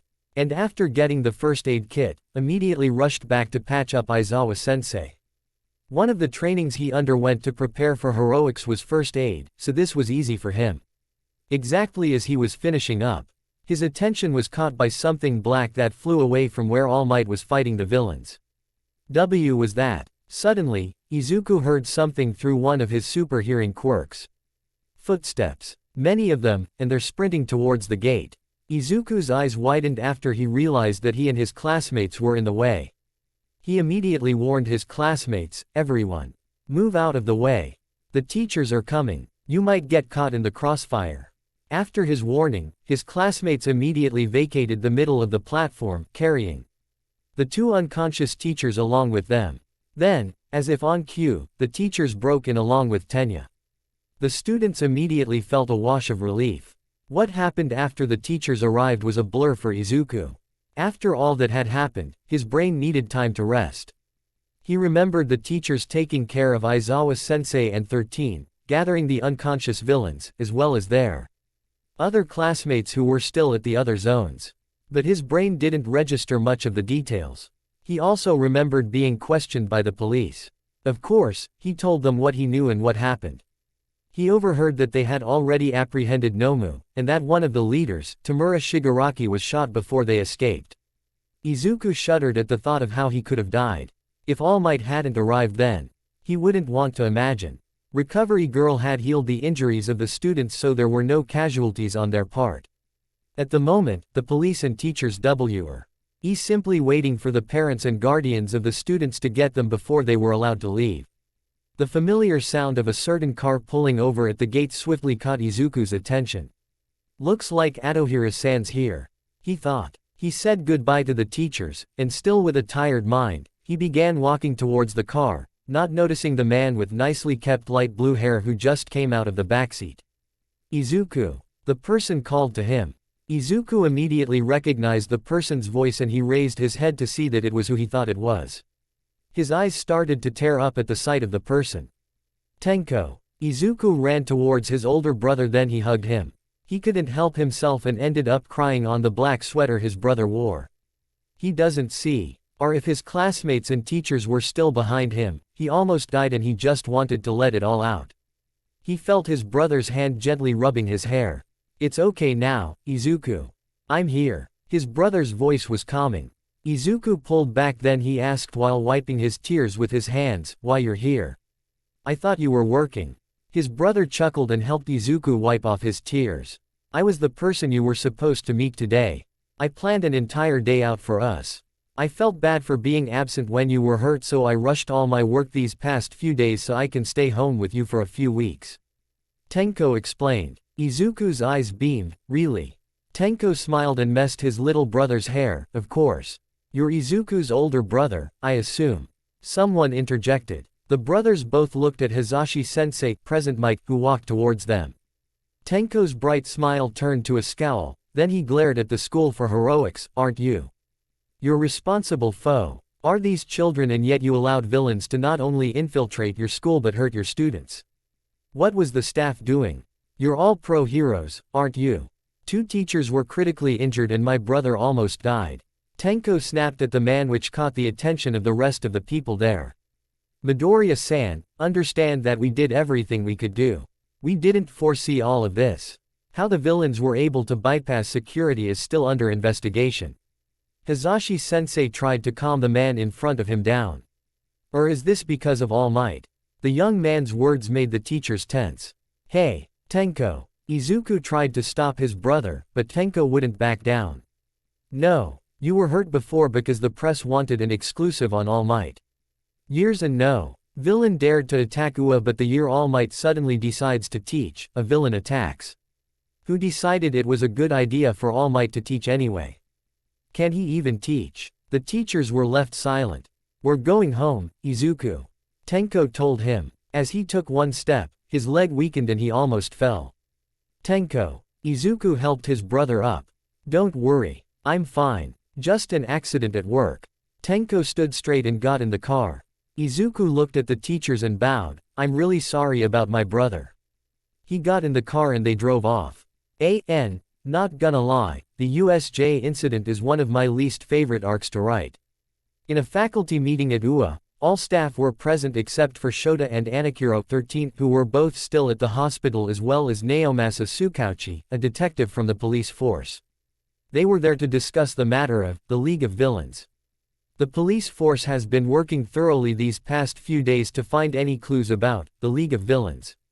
So far, the villains we apprehended that day were all saying the same thing, that they were approached by the men named Tamura Shigaraki and Kurogiri, and offered them freedom if they helped him kill All Might. So far, no actual information about the ringleaders are available. Furthermore, Nomu has been unresponsive. Naomasa reported. Wait, you said that Shigaraki and Kurogiri offered them freedom. What does that mean? Nimari Midnight inquired. It would seem that Shigaraki has a way with words. He was able to convince all the criminals to join his cause by spouting W. Words about how All Might wasn't a symbol of peace but rather, a symbol of hypocrisy. How his existence is the reason why society condemns the violence of villainy while promoting the violence in heroism, and how essentially, if All Might were to die, then the villains can get their freedom once again. Naomasa elaborated. He mentioned that in our fight, Toshinori, in his real form, told them. But he also mentioned something else. His last statement piqued the people's interest. And what would that be? Nezu asked. He said that I had sinned against them. Toshinori answered. Isn't that the same thing? Ken Smintos asked. Confused. No. From the way he said it, it sounded personal. Toshinori clarified. They all fell silent. Do you have any idea what you could have done to make him angry? Nimori asked. Toshinori's phantom stomach flipped. He has an idea. It's a possibility that Shigaraki and Kurogiri worked under him and now, they've come for revenge for their master. Wait, if that is the case. What about young Izuku? Toshinori suddenly thought. He almost died that day. If he is that man's son, then why would they hurt him? They wouldn't if he was. Then I was right. It's just my trauma that made me fear that boy. He's just an ordinary boy who just happened to have a quirk similar to one of his stolen quirks. Then shall we talk about the other issue? Nomori's words snapped Toshinori out of his thoughts. What do you mean? Right, you weren't there when Izuku's brother arrived to take him home. Ectoplasm stated. Toshinori raised his missing brows. Tenko, Izuku's brother, snapped because of what happened to Izuku during the first breach and the attack at USJ. He even blamed you for it. Nimori told them. Toshinori winced. Shota once mentioned he over here. Izuku saying his brother and father disliked heroes, so that might explain the poison in his words. But he made a valid point. We're heroes. We're supposed to protect the students. Hizashi, present Mike, shared his opinion. The room fell silent again. Then we'll just have to tighten security more. Especially for the sports festival. Nezu stated. He took a sip of tea as his staff looked at him. Are we still going to continue that? I mean, with the villain attack. Nimori was cut off by ectoplasm. No, Nimori, Nezu is right. We should continue it. We need to show the League of Villains that our school stands strong even after what they did. He argued. So does everyone approve the continuation of the sports festival? Nezu asked. Yes. Izuku immediately fell asleep as soon as he got on his bed. No doubt due to exhaustion after the villain attack. Tenko sat on one side of Izuku's bed as he watched his little brother sleep peacefully. He gently brushed his little brother's hair with his fingers. I'm sorry about earlier. I just didn't expect you to be there. Tenko whispered. He didn't meant to scare his little brother earlier, and he didn't meant to make him cry. In fact, he wanted to take his little brother from Nomu so he could hug and comfort him, but he had to keep up an appearance. I'm really sorry, Izuku. Tenko apologized in his head. He tried standing up, but his G failed him and he immediately grabbed the drawer next to him for support, trying his best not to make any sound that could wake his little brother up. TCH. Tenko grimaced. Trying his best, he continued to walk back to his own room, assisting himself by holding onto solid objects along the way. Eventually, he got to his room. He sat down on his bed, then he opened his laptop. He began a video call with his dad. Then the screen flipped to a live feed of his office. Is Izuku asleep? Yes. He's drained from the whole day. Tenko looked at his father. He needed a bunch of machines attached to him to continue on. In half of his face. From his upper lip, to the back of his head, just scar, all because of All Might. I'm sorry I failed, Dad. And I put Izuku's life in danger. I'm sorry. Tenko couldn't help but apologize. He failed as a leader and he failed as Izuku's older brother. Not to mention you lost Nomu, and he was one of the more powerful ones too. An old man's voice could be heard from the background, which made Tenko frown. Now, Doc. We just didn't expect All Might to still be that strong. Hisashi talked to the old man who couldn't be seen. That hero's will knows no limits at times. In the meantime, spend more time with Izuku. Recent events have definitely stressed him out. You need to be with him while he is trying to recover. Your next mission shouldn't be for a while, anyway. Hisashi told his eldest son. Yes, Dad. Come on. Wake up. Wake up. It's time to wake up. Tenko. yelled, accompanied by the loud clangs of a pair of cymbals. Izuku jolted up from his bed from the sudden noise of metal clapping and his brother's loud voice. He snapped his head left and right, looking for trouble but only found his older brother laughing his ass off. How I missed doing that, Tenko said as he wiped off the single tear in his eye. Not funny, Tenko. Izuku threw a pillow at his brother which the latter caught and hugged. Come on, it's already noon, let's go eat lunch. Tenko corrected himself. I prepared your favorite, he said as he placed the pillow on the bed and helped Izuku out of his bed. What's with the funny hairdo?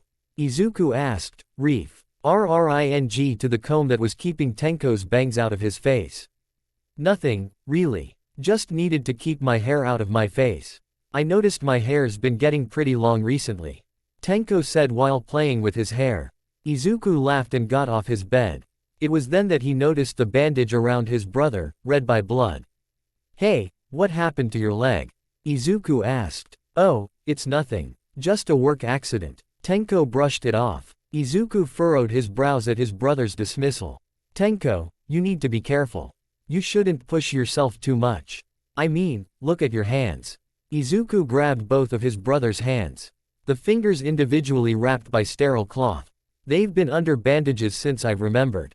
Tenko took his hands back and smiled to relieve his younger brother, it's fine. But the smile didn't relieve Izuku at all. He didn't want to continue this talk because he knew what topic will eventually follow, so he simply walked with him to the dining room. All while making sure his older brother doesn't lose his balance. For as long as Izuku could remember, Tenko had been quirkless. Whenever their dad would train Izuku, Tenko will just sit and watch. He would smile at the sight, but Izuku found a different emotion behind that smile. During those years, he would sometimes find Tenko training by himself. Izuku knew that Tenko had to work twice as hard because he lacked something that 80% of society naturally has. Katsudon, your favorite. Tenko's voice snapped Izuku out of his train of thought. The former slid the bowl over to the latter, as well as a glass of milk. Then sat down across the table. Izuku was confused. Milk? When have you ever served me milk? Izuku asked. You used to like it. Tenko chuckled. When I was a kid. Yes, but you need to drink milk for your body. Who knows when they might give after you keep using quirks too strong for your body to handle at once. I thought we talked about using only 2 strengthening quirks. You've been using too much and with no balancing reinforcement quirks, you know you're not as strong as dad yet. Tenko told him. I never told you that I've been using more strengthening quirks than I should be. Izuku furrowed his brows. Call it a brother's intuition. Also, I read the entries by Recovery Girl on your medical records. Her consequent treating of you have been healing the damage you've been inducing, but we both know that it's only prolonging the inevitable. Do you want to lose your limbs? You know the effects of power limb when used multiple times at maximum. Tenko minded his little brother as he began eating. Okay, I'll be more careful at school. Then Izuku realized something. Izuku suddenly stood up and pushed his chair back. I'll still be going to right? Tenko froze. Exactly as he was about to put food in his mouth. He looked at his brother with wide eyes, then he averted gazes. Tenko, you know UA is my dream school. Please don't take it away. Izuku begged as he went around the table and nearer his brother. I'm sorry, Izuku. I talked to dad. The tone of his brother's voice broke something in Izuku. Tenko raised his hands in a whatever pose and said, you win. He said you can stay. Izuku's jaw dropped, then he angrily smacked the back of Tenko's head, jerk. I thought you pulled me out of UA. Oh please, as if dad will let that happen. Tenko rubbed the back of his head. You've been bothering the two of us about it since you were 6, as if we'd just take that away from you. Tenko rested his head on his intertwined fingers. If you ever end up getting hurt because those heroes couldn't do squat, I'm pulling you out, regardless of your dad's wishes, got it? Tenko's tone was serious. His brother's words left Izuku quiet. Now, eat your katsudon and drink your milk. On second thought, have my glass of milk as well. Tenko handed his glass to Izuku. The latter simply chuckled. As Izuku walked through the hallways of UA to his classroom, he thought about his brother's warning, and he could only let out a sigh. Finally, he had arrived at his classroom, but the moment he opened the door, he was immediately met by his friends, as well as a few other of his classmates. Izu-kun, I thought you were never coming back, Ochako. Your brother sounded really angry, we thought you would change schools, Tenya. We're glad you still go here, Shoto. Izuku chuckled, guys, can I go to my seat first? They all walked over to his seat. They waited for him to sit down before they resumed the topic. We really thought your brother transferred you to a different school. Momo went first. Yeah, me too. But ultimately, Dad insisted to let me attend UA. Izuku wore a warm smile. But Tenko said that I'm Chong. In schools if anything else happens to me, so there's that. Izuku laughed it off, but his classmates felt bad about it. My brother is just very protective of me, that's all. I can't blame him for that. He's acted as the parent ever since Dad had to leave abroad. Even with his job, he still tries to look out for me. Izuku told them. I just hope he doesn't overwork himself. Izuku's words made the atmosphere heavy. No one knew what to talk about afterwards, until Denki cut in. Let's talk about something different. Why don't you tell us what your brother's quirk is? You have a very powerful quirk. I bet it's something strong too, right? Denki suggested, attempting to lighten the mood. He's actually quirkless. Izuku answered with an awkward smile. Everyone looked at Denki. You made it worse. Denki winced. Then the door opened, and in walked a man who had only barely recovered from his injuries. All right, get back to your seats. The students looked at the person who spoke. Their eyes widened at the sight. Aizawa-sensei. Are you okay, Aizawa-sensei? Momo asked as everyone took their seats. Aizawa-sensei, I thought the capture tape was supposed to be for villains. Denki made fun of their teacher's appearance. He couldn't keep his laugh in. Shut up. The whole looked at Denki and he winced. Not again. Are you okay now, Aizawa-sensei? You could have another teacher sub for you while you heal. Izuku voiced the concern of the class. Don't worry, I'm mostly healed thanks to Recover Girl's quirk. He told them. Now, to the point, the faculty have decided to continue this year's sports festival. As most of you know, the sports festival will be aired live to the entirety to Japan. It is your chance to show off what you can do to all the hero agencies out there. You will have 2 weeks to train. Do your best, plus ultra. Aizawa-sensei explained. That's all. The chance to show off what we can do.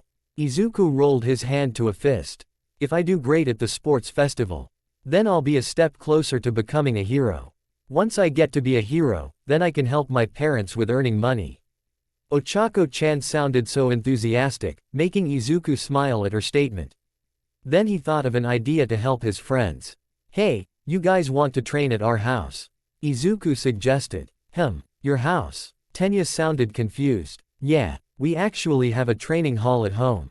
We can have a sleepover and train together, if you guys want. Izuku told his friends. Is that really okay? What about your brother? Ochako-chan asked. Yeah, of course, it's fine. I'm sure Tenko would be glad to have you guys over. I know he gave a bad first impression the other day, but I promise, he's the friendliest person you'll ever meet. Izuku assured them. Okay, so when should we start? Tenya asked. When do you guys want to start? Izuku asked. Friday to Sunday, is that alright? Ochako suggested. They all agreed. It was just then that they noticed a number of their schoolmates were outside of their classroom. What's going on? Izuku asked. In the corner of Izuku's eyes, he noticed Katsuki stand up from his seat and walk towards the door. Scouting the competition, is that it? Katsuki scoffs at them, as if you have any sort of chance against us. We went against villains and was victorious. Don't think you can win. I don't think that's something you should be boasting about. Izuku thought. Now, move. Katsuki ordered their schoolmates. Most of them moved out of his way except for one student. He had dark purple hair and looked like he hasn't slept in quite a while. Move. Katsuki growled. Did you know that if us general SRM well, we can get transferred to Hero Studies? The dark purple-haired boy told Katsuki. Hero Studies student, TS can also get transferred to General Studies if they underperform. He added. Katsuki raised a brow. That should be enough to knock your prides down. The student smirked. Katsuki frowned and proceeded to walk past his dark purple-haired schoolmate, hitting the latter's arm as he did. At Toshinori's office, the door suddenly slid open. Toshinori looked at who entered. You wanted to talk to me, All Might. Young Katsuki. Yes. Please take a seat. Toshinori told the boy. I would like to thank you for keeping my secret safe. Katsuki looked at the man in front of him. The yellow suit he's wearing is definitely too big for his skeletal and almost frail-looking body. Katsuki still can't believe this is what All Might looks like now. Is that all? Katsuki asked in a calm tone. No. They've been going through your school records, actually. You're a smart boy, that much is apparent in your grades. And very heroic, even taking down a 0-pointer during the entrance exam just to save a girl. Katsuki winced. That was coincidental, actually. He didn't know that Round Face was in trouble, he was just frustrated that people would run away from a tin can. He wanted to prove he was more powerful than a piece of tin, so he took it down. Yes, well, Katsuki was about to explain himself when All Might spoke. Which is why I want to make you my successor. Katsuki winced. What? Successor? Yes. Actually, my quirk. It isn't a typical quirk. One for all, it is a quirk that can be passed from one person to another. Katsuki's eyes widened. Ever since my injury, the time I can use my quirk has been shortened. And thanks to the incident the other day, I can only sustain my muscle form for 50 minutes per day. I'm afraid that my time as All Might as the symbol of peace may be coming to an end. That's why I came to teach here, so that I may find a successor. Someone to inherit One for All, as well as the title of Symbol of Peace. Katsuki couldn't believe what he was hearing. Wait, is he being serious? Then, young Katsuki, I want you to become my successor. All Might said it. Will you accept? Yes. Friday. Izuku and Adohira-san had just picked up his friends at their places. Unfortunately, Shoto wasn't allowed to come over, so it was only Izuku, Ochako, and Tenya. They still have classes at Saturday, which is why Ochako and Tenya still had to bring their uniforms, but it's not a big deal. The car stopped in front of a big gate, which confused Ochako and Tenya. What are we doing at the park? Ochako said after seeing greenery that was on the other side of the gate. Park? Oh no. That's just the front yard. Izuku answered. Ochako looked at him in confusion. There were lamp posts at the other side, extending a few yards away. It looks like a park. The gate opened and the car continued in. Then Ochako was hit by a sudden realization, I'm going to a sleepover at a mansion. It wasn't long before they finally arrived at the front of Izuku's home, WHER. Izuku's brother was already waiting outside, along with a few servants. Tenya wasn't shocked by any of this, his family had been invited to a number of parties at houses like this. Ochako, however, was a little shocked. She just realized that she was friends with two boys from rich families. Ochako, Tenya, this is my brother, Tenko. Tenko, this is Ochako and Tenya, my friends at school. Izuku introduced them. Nice to meet you too. Tenko greeted them with a smile, then he reached his hand out for a shake. First, with Tenya, then with Ochako. He's handsome, Ochako couldn't help herself to think. The servants that were with Tenko then took the bags from the car's trunk. Shall we go inside? The servants will bring your bags to your rooms while we have dinner. Then you can go train at the training hall. Tenko told Izuku's friends. Ochako couldn't stop looking at the brothers and comparing their looks.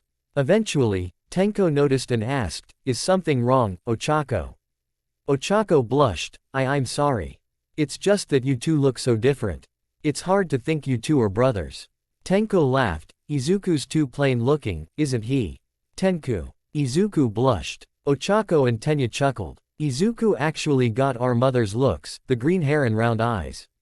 I look more like our dad. Tenko told them. A lot of people actually mistake us for not being brothers, but I assure you, we are. We have the same mother and the same father. But if you guys want more proof, I can have one of our servants get some hair bleach and you can see how much Izuku resembles me and our dad with light hair. Tenko suddenly suggested, shocking Ochako and Tenya. Then Tenko referred to one of the servants in the large dining room, can you please get some hair bleach ready after dinner? Before the servant could answer, Izuku protested, no, please, no, don't. Then he looked back to his brother, and said while guarding his hair with his hands, why do we have to mess up my hair to prove your point? If you want to prove your point, then dye your hair darker. Ah, but I like my hair. There's no way I'm messing mine up, yours is better suited as sacrifice. Tenko told his little brother. Izuku could only look at his big brother in disbelief. Jerk, the little brother said. That I am, the older brother retorted. Ochako giggled at the sight. Yup, they are brothers. An hour or so after finishing dinner, Tenko and Izuku led Ochako and Tenya to the training hall on the west wing of their home. Knock yourselves out, he added, but then backtracked. That was a figure of speech, please don't overdo it. Especially you, Izuku. No more power limit maximum levels, got it? Ochako and Tenya took notice of Tenko's words. Power limit maximum levels. You mean the thing is, Yu-kun does where his arms become as huge as him? Ochako asked. Yes. When he was 13, we found that his repeated use of it at maximum power was slowly compromising the integrity of his bones, so he stopped using it since then, until now. That is. Tenko glared at his brother. Izuku winced and chuckled nervously. Yes, I remember the first time Izuku used it in front of us. At Aizawa-sensei's quirk apprehension test, right? Is that the reason why you haven't been able to produce the same size and power at our other classes? Tenya asked. Izuku chuckled nervously while rubbing the back of his head. Why, you noticed, huh?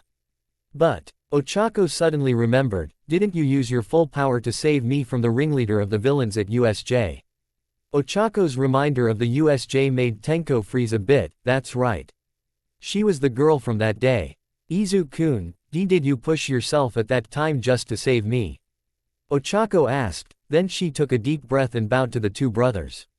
Tenko and Izuku looked at her. I'm sorry. Izu-kun used his full power to save me at the USJ incident. I didn't know that it was bad for him, then he got caught by the villains. All because I'm sorry. Ochako apologized with her head down low. Izuku immediately tried to tell her that it was okay. Ochako-chan, it's fine. You're my friend. You were in trouble, I had to save you. Izuku told his friend. Ochako stood straight and looked at her friend while wiping her tears away. But you could've. But I didn't. And I wanted to save you. You're my friend. It's not your fault. Izuku smiled at her. Tenko furrowed his brows at himself. None of you are to blame. It was my fault, he thought. Yes, my little brother wasn't in any danger at all. There was no way those low-level villains could lay a finger on him, and as if I'd allow the Nomu or my quirk to hurt him. That's why my fingers had always been covered and why we led him to believe I was quirkless. But I should have realized Izuku would insist on going to school that day. Tenko took a deep breath, then he said while clapping his hands, okay. Okay. If you guys are done, do you want to train now? The three friends looked at him and he gave them a smile. You three are here to train. If you didn't needs saving, then I suggest you start training now. Tenko told the three teens. Their faces brightened and they nodded in unison. I'll go grab something for Izuku's bones. You guys stay here, Tenko said and proceeded to leave. Is that milk again? Izuku yelled. Yes, Tenko answered his brother from outside the hall. As he walked through the brightly lit hallway, he fixed the collar of his turtleneck shirt. Then he whispered to himself, it's about time we give Izuku a new gift, don't you think, Dad? Tenko made his way to his room. Then he went to the back of his closet and opened a safe. Inside the safe were a number of vials labeled with the names of the quirks that the DNA inside contained. Whose DNAs these were, Tenko doesn't know. But he's sure they're already dead. These contain quirks that interested their dad enough to set them aside to be given as gifts to Izuku. Izuku's quirk, All for One, is the quirk he inherited from their father. A quirk that can steal other people's quirks and use them as his own. Of course, Izuku doesn't know his quirks were from other people. All he knows is that his quirks just randomly manifest. Power Limb is what they tell outsiders his quirk is. Gift is what Izuku thinks is his true quirk, the quirk to manifest many quirks. It was a genius and necessary lie back. Oz, Tenko and Hisashi knew how Izuku would react if he knew the true nature of his quirk. Tenko grabbed a vial labeled, Unbreakable. This should be enough for now. After returning to the training hall, Tenko handed Izuku a glass of milk. He wore a neutral face as he watched Izuku gulp down the glass of milk containing a drop of blood, the DNA containing his new quirk. Tenko watched as his lit TLE brother absent-mindedly wiped his lips. Then his face suddenly brightening with a realization. Izuku went near his older brother and whispered so as to not be heard by his friends, Tenko, it happened again. What happened again? You mean, it happened again? Tenko played along. Well, what is it this time? Izuku closed his eyes. When he opened them, he answered, it's a reinforcement quirk. That's perfect. Tenko acted pleased. Well, he was, but he needed to play a part. Ochako and Tenya looked at them. Izuku smiled sheepishly. Sorry. Tenko apologized. But that's great, isn't it? What are the specifics of it? Izuku activated his new quirk in his arms. It's reinforcing my muscle and bones, specifically. Maybe if I combine this with Fortify while I use power limit maximum. The force of my hits won't recoil as much. Tenko smiled. Maybe. But I'd be more at ease if you still refrained from using power limit maximum. Izuku promised, but deep inside, Tenko knew Izuku'll break this promise before long. Tenko took Izuku's glass and left them to train. He took a deep breath, a slight sigh of relief. His brother is really stressing him out. A week has passed, and it was already the 3 UA students' second week of training. Izuku was taking a small break, and was watching his 2 friends spar with one another. Izuku took a drink of water as he watched Ochako throw the now weightless barbell at Tenya, releasing her quirk's effect on it as soon as it had enough momentum. The latter immediately rushed away from his previous location just in front of the training hall's door. But unexpectedly, the door opened and Tenko entered. Ochako and Tenya's eyes widened, attempting to say something before the inevitable happens. But then, on reflex, Tenko caught the barbell with one hand, a 30-kilogram barbell with ease. The two let out sighs of relief. This had actually happened once before, where Tenko was easily able to catch a heavy object in momentum as if it was a stuffed toy. He's quirkless, yes. But damn, if he isn't strong. You'd think I'd learn from the first time. Tenko laughed it off. Izuku, catch. Izuku acted quickly and activated Fortify as he caught the barbell. It's time for snacks. I brought cheese sticks, nuts, yogurt, and orange juice. Tenko walked towards them as Izuku placed the barbell on the floor. He inspected the food his brother brought them. He took a deep breath. Then he sighed while shaking his head. Izuku looked at his brother in frustrated disbelief. Really, Tenko? Tenya and Ochako then inspected the food, then they realized. Oh, their food containing dairy, calcium. They tried to hold back their chuckles after the realization. Whatever do you mean, my dear little brother? Tenko played dumb while trying to hold back a laugh. Izuku pinched the bridge of his nose and shook his head. Tenko, Tenya, and Ochako then bursted in laughter. Izuku flushed red. Tenko placed a hand on Izuku's green hair. The Adder looked up from his embarrassment and saw his brother wearing a caring smile. Tomorrow's a big day, Izuku's older brother told him. I just want you to be at your best. At a dark room, only it by the lights on the screens of various medical machines, drive. Ujiko walked into Hisashi who, staring at a photo he held. He acted as if he didn't take notice of it and pushed his cart towards the man. Then he took a peek at the photo without the man noticing. This hour's medicine, Hisashi-kun. He told the man. Have they found her yet? Hisashi asked in a tone of frustration and urgency. Your men have found the girl. The Shigaraki have been moving her since they've heard that you were looking for her. Hisashi clenched his free hand. But I've pinpointed the next location they'll bring her to. Your men are already waiting for her there. Doctor, Ujiko assured his old friend. Good. My return home has long been overdue. Hisashi stated. Doctor. Ujiko took another peek at the photo Hisashi was holding. At the photo of Hisashi, Tenko, and Izuku from 7 years ago. It's the day of the sports festival. An event anticipated by Japan every year. But this year is different.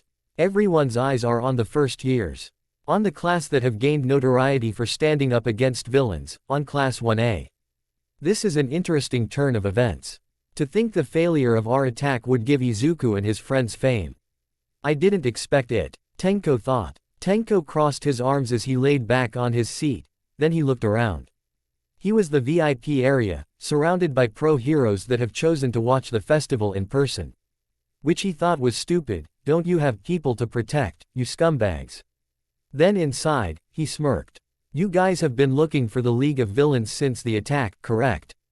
And you can't even tell the ringleader is among you right now. He kept his delight to himself. The sound of the seat next to him moving made Tenko snap out of his thoughts. He looked to see a man in an engine-themed hero costume. Ingenium, Tenko blurted. The man looked at him and smiled. I'm not really at work, so please, call me Tensai. You're Izuku's brother, right? Tensai reached out for a handshake. Tenko accepted. Tenya had told me about you. Thank you for taking care of my brother while he was visiting. He added. Tenko gave a slight smile at the man. It's time to stop your childish tantrum, Shoto. It's your chance to finally accept your other half, time to accept me and show the world who you're meant to be. The greatest hero of all. Shoto grimaced at his old man's words. Best words of encouragement, aren't they? Yes, Dad, don't worry, I'll be careful. Shoto heard a familiar voice from the other side of the lockers.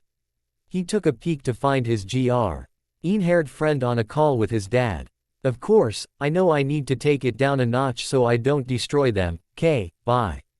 Izuku said, then he hung up. The green-haired boy's words angered Yuto that he slapped the other boy's phone from his hand. Everyone else at the locker room looked at them. Shoto, what are you, how dare you? What? Izuku was thoroughly confused, both by his friend's actions and words. How dare you declare you'll half-ass this competition? Izuku looked at Shoto's anger-filled eyes in confusion. You were trained humanely to use your quirk to its full pot. NTIAL, and you dare declare off this because you feel like it. Izuku winced at the last words. You were trained your whole life like a human being, then you'll just discard it.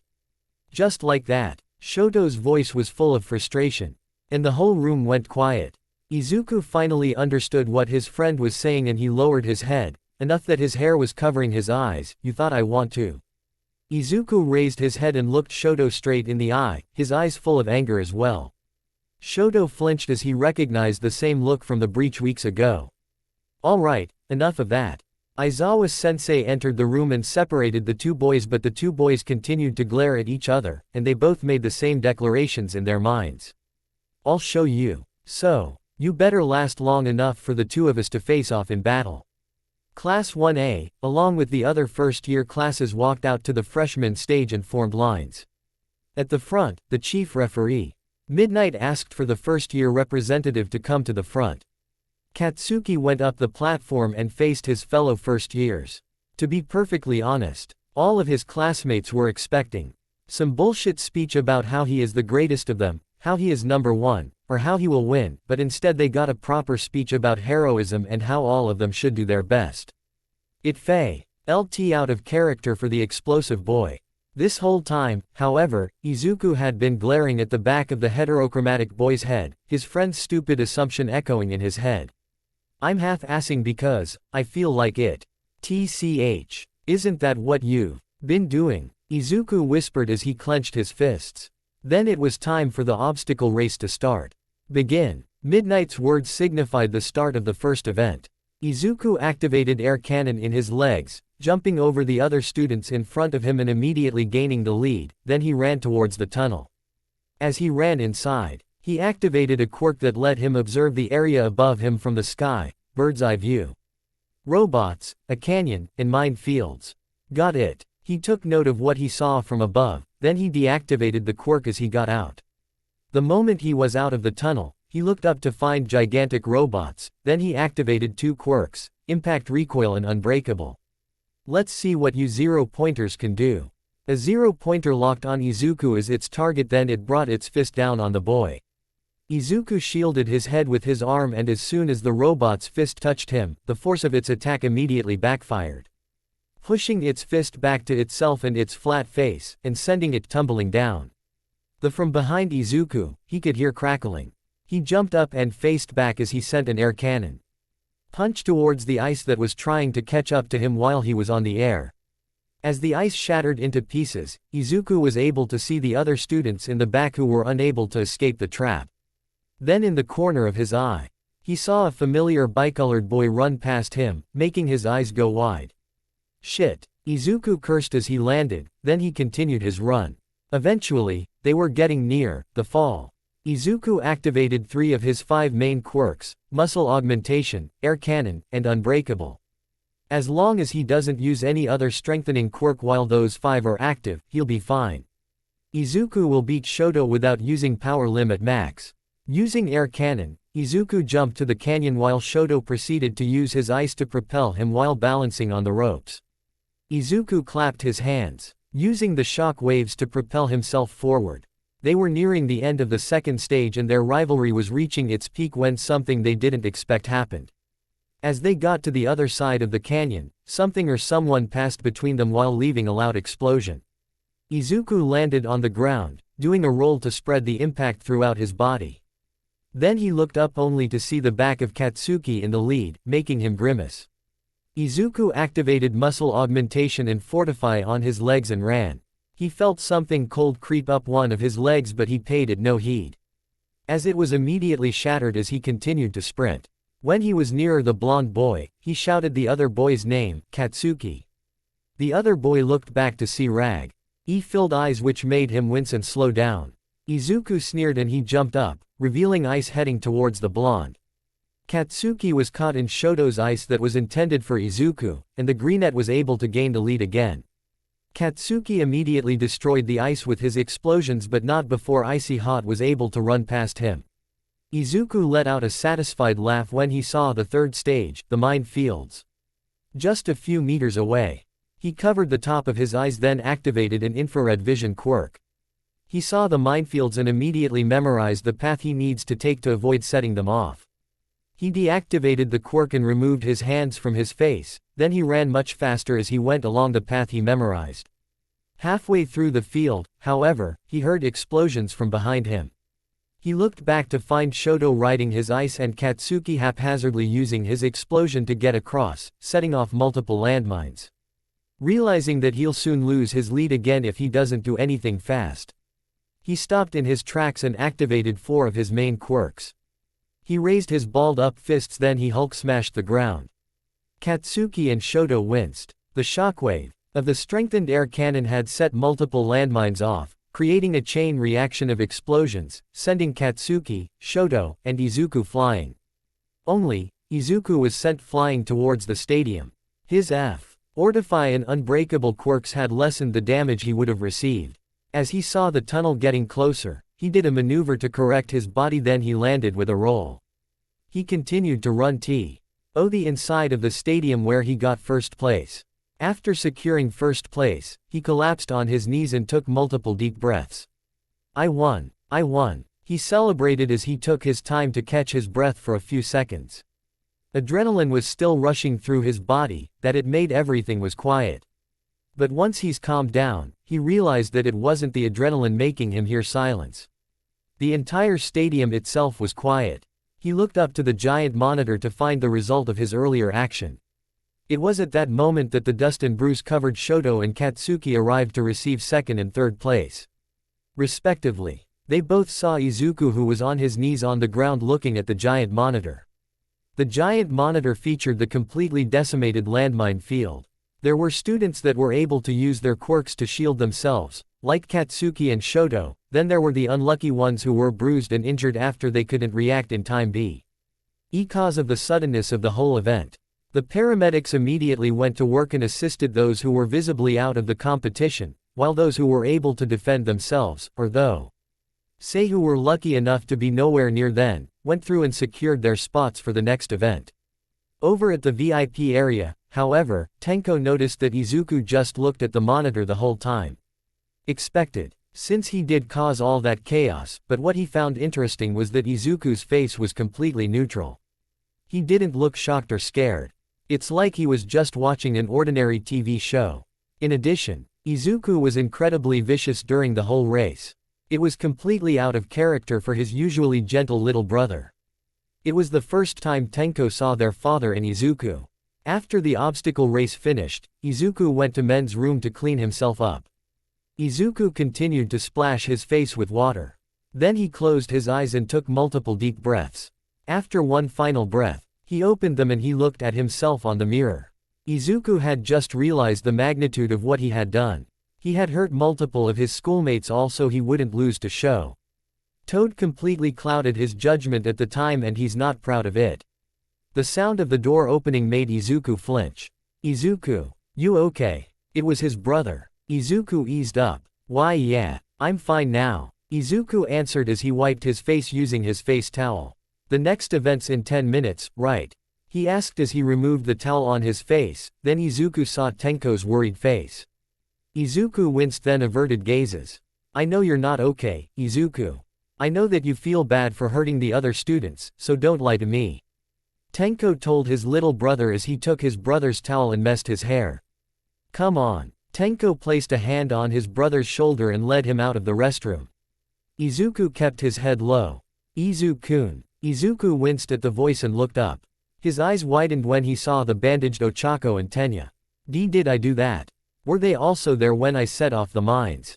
Then once Ochako and Tenya got near them, Ochako thanked him, Izu-kun. Thank you for clearing up the mines. I mean I feel bad about the people who got hurt but thanks to you, we were able to secure spots in the next event. Izuku winced at his friend's words. Yes, thank you, Izuku. Said Tenya. Izuku couldn't help himself and ended up crying at his friend's words of gratitude and at the relief he felt knowing that he didn't hurt his friends. Ochako and Tenya had actually acquired their bruises at the first two obstacles and they didn't deem them as serious as the wounds that the other students received at the last stage, so they spent their time looking for Izuku. It was then that the wife found Tenko, who cleaned and bandaged the bruises they had, before they met up with Izuku. The two of them were shocked that their friend could do something like that but brushed it off as Izuku Havi. To think at the last second and not thinking of the consequences. Nimari looked at the students in front of her. If she was to estimate, about 80% of the 40 students were covered in bruises before Recovery Girl healed their injuries. There were supposed to be 42 students who technically advanced, but the 2 students were too exhausted to continue after their treatments with Recovery Girl. She placed her attention on Izuku, who kept his head low this whole time. To think this boy had caused that incident. Nimari looked up and took a deep breath and proceeded to explain the mechanics of the game. As she did, she realized how it will be difficult for Izuku to form a team of his own thanks to his points and his earlier action. She just hopes he can get through this part of the sports festival. Tenko saw from his VIP seat how his little brother was having a hard time looking for teammates before Ochako and Tenya walked up to him and offered to be in his team. Then soon after, some rando pink-haired girl offered to join them as well. Izuku's team had Ochako as the rider, the pink-haired girl and Izuku as the wheels, and Tenya himself as the horse. If Tenko thought right, Izuku probably had Ochako turn herself, the pink-haired girl, and Izuku weightless, which would make it easier for Tenya and the girl's gadgets to move them around. Tenko wasn't surprised that his little brother was able to devise an effective strategy in under a few minutes. Suddenly, his phone rang. He took it out of his pocket and checked to see who it was, Kurogiri. He let out a sigh, which his seatmate noticed. Is something wrong? Tensai asked. Just work stuff, Tenko answered. As much as he wanted to watch Izuku in this event, he had other matters to attend to. Tenko stood up and left the VIP area. Then he headed to the nearest restroom. After checking that nobody else was there, he locked the door and answered the call. You found him? Tenko asked. Yes, Tamura. The person on the other end of the call answered. Good. Open a portal to my location. Tenko hung up and slipped his phone back to his pocket. He faced the mirror and took a deep breath as a black portal appeared and a bag came flying from it, which Tenko easily caught. Inside was a single hand from his villain costume. He stuck the hand to his face, then he entered the portal. On the other side of the portal was the bar, where Kurogiri and another person was waiting for him. A person he's been looking forward to meet. The hero killer, Stain. What did you want to meet me for? Stain got to the point. As Tenko was unwrapping the bandages covering his fingers, he introduced himself. My name is Tamura Shigaraki and I wish for you join us. Tamura answered while taking a seat in front of the counter. Tamura Shigaraki. I see. So you're the League of Villains. Tamura smiled under his mask. Why don't you take a seat? Why do you want to recruit me? Stain got to the point again. Because I believe we both have the same beliefs, Stain. I believe that this society is full of false heroes. These heroes, only like the fame, money, and privileges they get for being one. Actually, I just came back from watching UA's sports festival. And had the honor, if you call it that, to sit among them. Apparently, watching kids fight is more important than saving people in danger. You came back from the sports festival. Stain frowned, but Tamura assured him, don't worry, I wasn't planning on disturbing the peace there. After all, what use is meaningless chaos? Stain went quiet for a few seconds as he looked at the person in front of him. This boy, what are you after? Stain asked. Tamura smirked under his mask, then he picked up a glass that was on the counter. I wish to create a new world, a world where the hypocrisy of heroes no longer exist. A world where only those true to their cause are celebrated. Tamura answered as the glass he was holding slowly disintegrated. Then he looked back at Stain and said, sounds good. Don't you think? Stain could tell that the man in front of him was being serious. He took some time to decide, but ultimately, he agrees with the man before him. All right, I'm in. Tenko returned exactly as the festival was having its noonday break. He and Tensai left the VIP area together to go meet their little brothers. As they were heading to the food stalls, however, Tensai accidentally told the students that Tenko actually disappeared for the majority of the cavalry battle to answer a business call, prompting Izuku to react negatively. Tenko, you what? Izuku angrily asked. I'm sorry. The call was an important one. I wasn't expecting it until next week, and I didn't expect to receive it today. Tenko scratched the back of his head. Well, I hope it was worth it. Izuku said sarcastically while crossing his arms. Then Tenko accidentally blurted, oh it was. Izuku glared at his older brother for that statement. Tenko immediately realized and apologized, while Tensai, Tenya, and Ochako just laughed. As they were walking, Tenko suddenly realized, won't Shoto be joining us? His older brother's question and reminder made Izuku stop in his tracks. The rest of them stopped as well. Izuku, is something wrong? Tenko asked as he noticed Izuku was clenching his fists. Was he ever even my friend? His little brother's voice was low, I.N.C. lining to silent anger and sadness about to burst out. Tenko bowed to get to his brother's height. He then asked his little brother, what's the problem, Izuku? Izuku furrowed his brows, then he answered, it's earlier today. Before the first event, he heard me speaking to Dad and he suddenly got mad at me for no reason. Since then, we've both been trying to beat each other in the events. I still don't know why he's angry with me. Quote, Tenko straightened his posture, then he tugged on his chin. He got mad after he heard you talking to Dad. Well, I guess that answers your question. Izuku, as well as their companions, looked at Tenko in confusion. The young man with light blue hair understood their confusion and explained, well, there are rumors that the Todoroki household isn't exactly a warm home. And that Enji isn't exactly the father of the year type. This is just me being superficial, but could Shoto have been jealous of your relationship with Dad? Terjected. Shoto mentioned something else. Tenko became curious. And what was that? He suddenly accused Izuku of intentionally planning to half-ass the sports festival. Tenya answered. Tenko tugged on his chin again, then he asked his brother, Izuku. You didn't happen to have been talking to Dad about your bones, were you? Tenko's words confused Izuku. I was, why? It's just a speculation, but maybe he overheard you talking about being more careful not to break them, and mistook them as the other competitors. He probably thought that you were confident enough to think you were strong enough to accidentally hurt other people. Furthermore, if I'm correct and he ended up being a product of Enji's attempt at creating a tool through quirk marriage, then Endeavor was probably rough on his training. No one can get as good as you nor him with their quirks without training, since their quirk had manifested. That was probably why he sought to be your friend.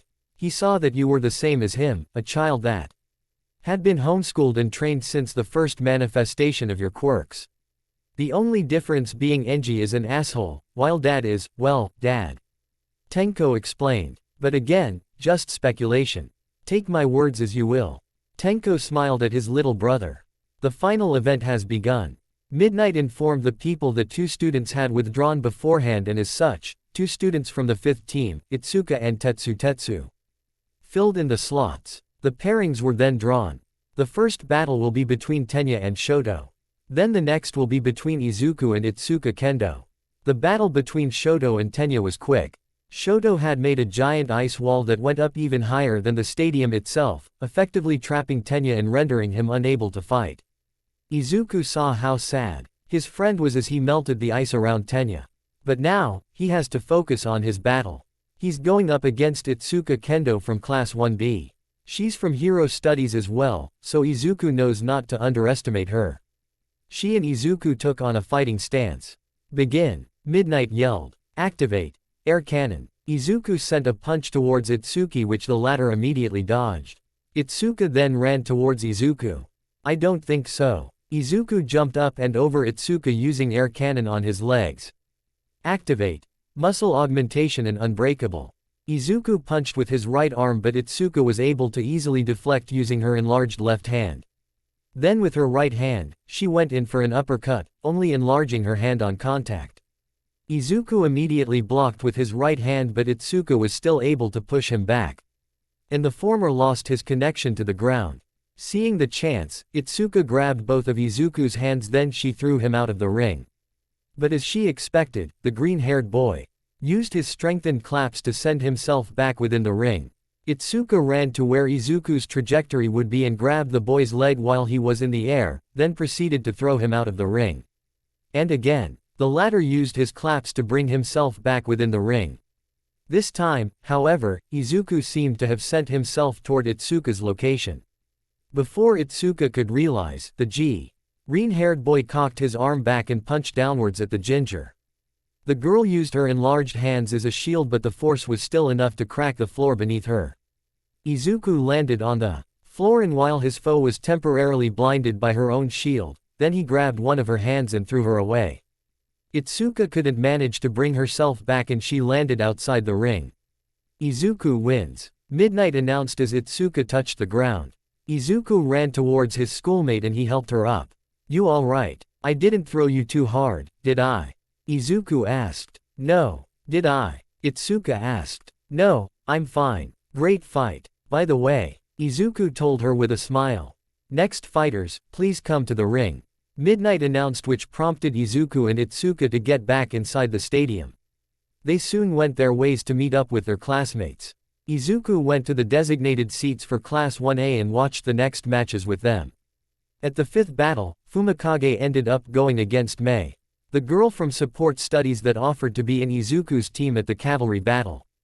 The whole thing went on for 10 minutes and Mei had essentially used Fumikage as her test monkey while showing off her babies to the audience.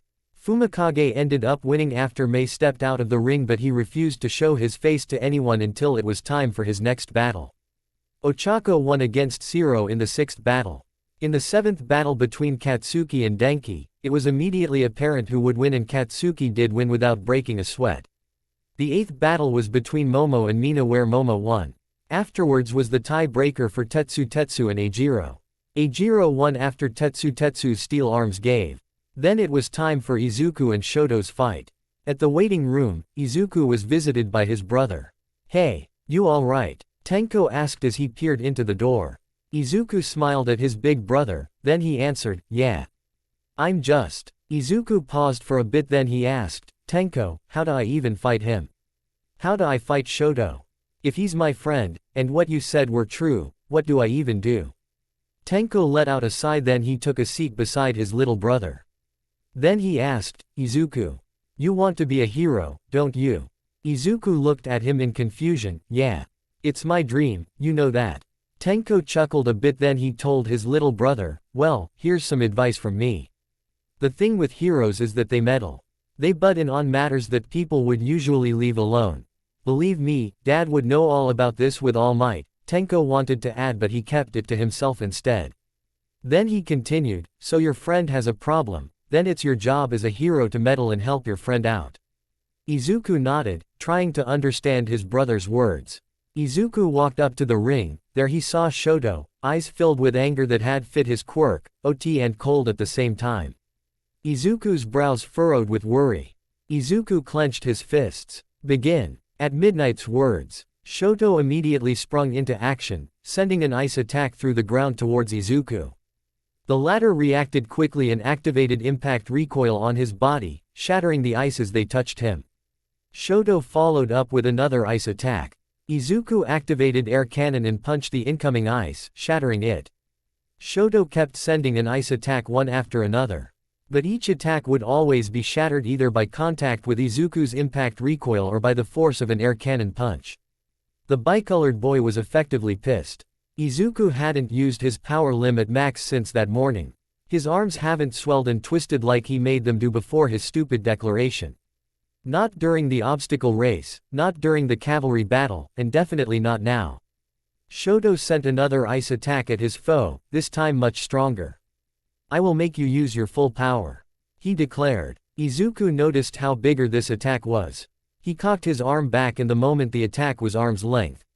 Izuku punched, letting the combined power of air cannon and impact recoil in his arms shatter the ice. When the ice had cleared, Izuku noticed that Shoto was no longer where he had stood before. Before he could look around, he felt a punch on his face.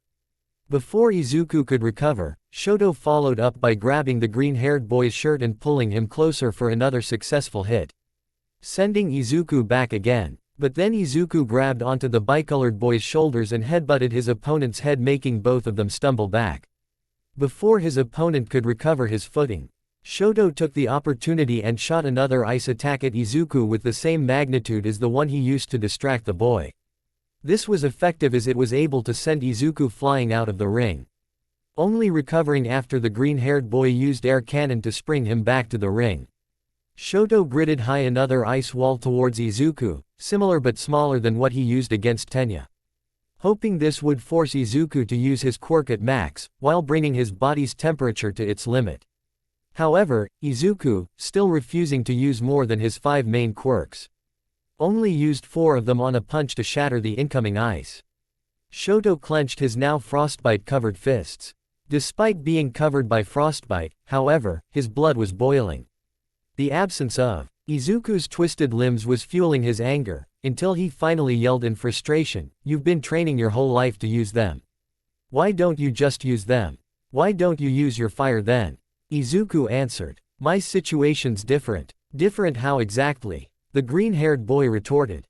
Shoto bit his lips. "How dare he flip this on me? You were treated kindly by your father. Then as he was raising a potential weapon, he still treated you like a human. And you would dare not use your full power. For what? Just because you feel like it." Izuku couldn't believe what he was hearing and broke into tears. "You're not using your fire to spite your father. I'm not using my power because it's slowly destroying me." Shoto winced. "If you had bothered asking what I was being careful not to destroy, then you would have known that I've been slowly destroying my body by using my quirk. Look at you. You have the ability to melt all that frostbite, but you're refusing to so you could spite your father." Izuku's tears continued to fall.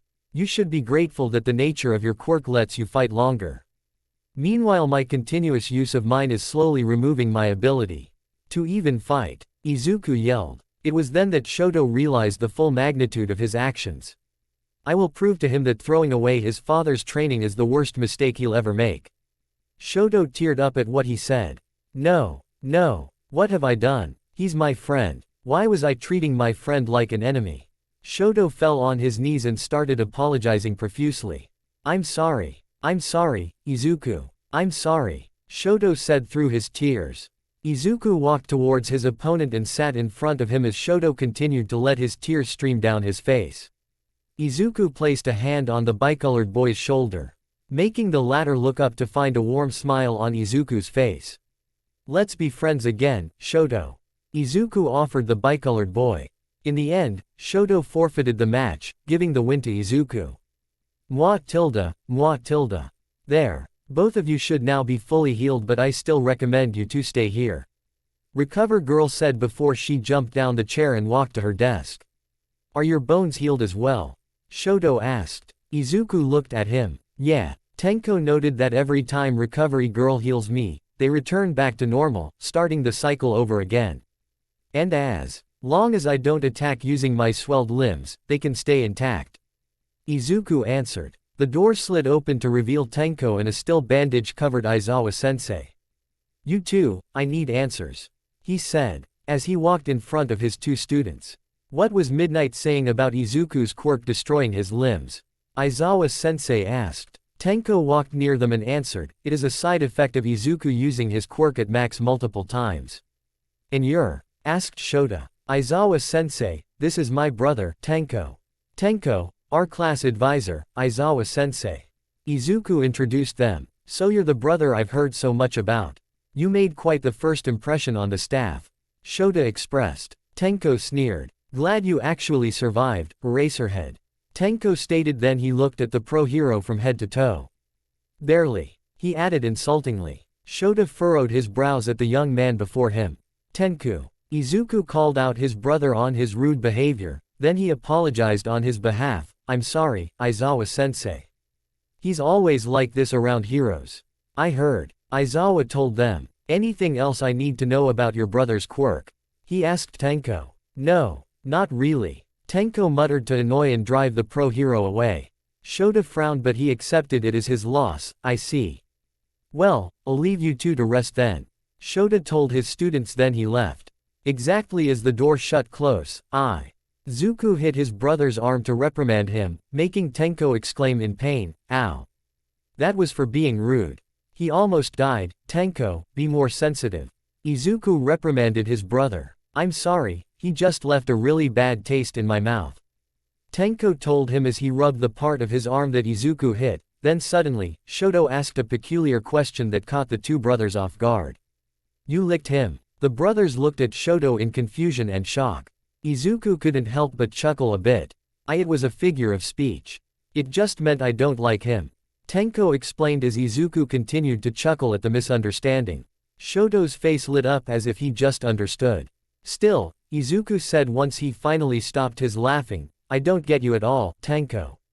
Izuku told his brother. What do you mean? Tenko asked. I mean, you've spent most of the day with Tensai, a hero, and you're okay with him, but at the same time, you really dislike All Might. You also thought that Endeavor is an asshole. But you also don't like Aizawa-sensei. How do you even discern which hero you like and which hero you hate? Izuku asked. Tenko simply messed up his brother's green hair, I just do. Now, let's watch Ochako's match. Shall we? Tenko walked towards the television in the clinic and switched it on. I thought Eijiro's fight was next. Izuku was confused. Yes, but it ended quickly. Your classmate unfortunately lost. Oh. Izuku was audibly disappointed. But I'm sure Ochako will fare better. She didn't. While Ochako had lasted long against Fumikage, he and Dark Shadow ended up outmaneuvering the girl, leading to their win. The next and final battle of the quarter-final round was between Katsuki and Momo. If there's one thing that is apparent about people's opinion on Katsuki, is that, due to his attitude and personality, they assume that he is an idiot. People had hoped for Momo to win this, to truly showcase the saying, brain beats brawn, but people were wrong about Katsuki. Needless to say, the explosive boy won. Time for the semi-finals to begin. First match, Izuku vs Hitoshi Shinso from 1C. This is where we part. Tenko referred to the corner. We'll be watching, okay. Good luck at your match. Tenko told his little brother. The latter smiled. Make sure you don't hurt yourself. Shoto told him. I won't. I came this far without doing so, haven't I? Izuku said, and he went his way. On his way to the entrance to the ring, he came across Eijiro, who was wearing a face painted with worry and urgency. Hey, Eijiro. Is there a problem? Izuku asked. And almost immediately Eijiro warned his classmate, Izuku, you need to be careful with your opponent. That guy, Shinso. I think he has a mind control quirk. Mind control quirk? Izuku asked if he heard correctly. Yes. When I asked the two students who withdrew before the battle tournament, they said the reason they withdrew is because they didn't feel like proceeding when they did nothing in the last event. But here's the thing, they did do something, they just don't remember it. The last thing they remembered was talking to Shinso. It's the same for me. So I'm warning you, don't talk to him. That might be how his quirk works. Eijiro told his classmate. Izuku smiled and thanked his classmate. Thank you, Eijiro, for the warning. I'll keep it in mind. Then he continued on his way to the ring. When he got there, He was surprised to find that Shinso was the dark purple-haired student that had threatened 1A at the day of the sports festival's announcement. Begin. Midnight signaled. Izuku went in a fighting stance. You've been amazing all day, haven't you? Shinso spoke. I bet a number of heroes already have their eyes on you. Considering the impression you made in the first event. What a show-off. Izuku kept his mouth shut. Oh, I see. Someone warned you about my quirk. Boy asked. Izuku frowned. Was that Blondie from the first round? No, he doesn't seem like the blabbermouth. Oh, maybe it was that redhead. Yes, even before I started a conversation, he was already blabbering about having a manly match, whatever that means. It was so easy. What an idiot. Izuku opened his mouth to answer but immediately closed it. Izuku remained in a fighting stance. Shinso looked at the green-haired boy with frustration. Then his face lit up as if he figured something out. That last boy you fought against, he's a friend of yours, ain't he? Made quite an amazing display earlier. Could have easily beaten you but he was being an idiot and let you win, and even worse he forfeited. He threw his chance away. HMPH. He's probably so full of himself to think that he can just give this chance away to his green friend. Well, I think he's just an arrogant and entitled idiot. Quote. Shut up. Izuku's senses were suddenly clouded. His surroundings was blurry all of a sudden, he could hear ringing in his ears, and he can no longer move his body. Gotcha. The voice of Shinso's voice echoed within Izuku's mind, making him shudder. Now, turn around and walk out of the ring. Izuku's body started moving. Wait, no, I can't move. How do I get out of here? Damn it. Izuku tried to move his head to look around but it was no use, all he could see was that his body was slowly walking towards the end of the ring. I need to do something. Give. Izuku suddenly heard a voice. What? Who's there? Izuku saw a black figure emerge from below the ring. Then another one. And another one. Then they started to crawl towards him. Give it back. More appeared behind him, inside the stadium, and at the audience's seats. They were all black figures with bright white sad eyes. Some were bigger built, some were smaller, but they all had one thing in common. What are you saying? Izuku asked the figures. Give it back. Give it back. Give it back. They were all headed towards Izuku and he couldn't do anything. Before long, they were at his feet grabbing his feet. Their touch were cold, so cold, making Izuku shudder.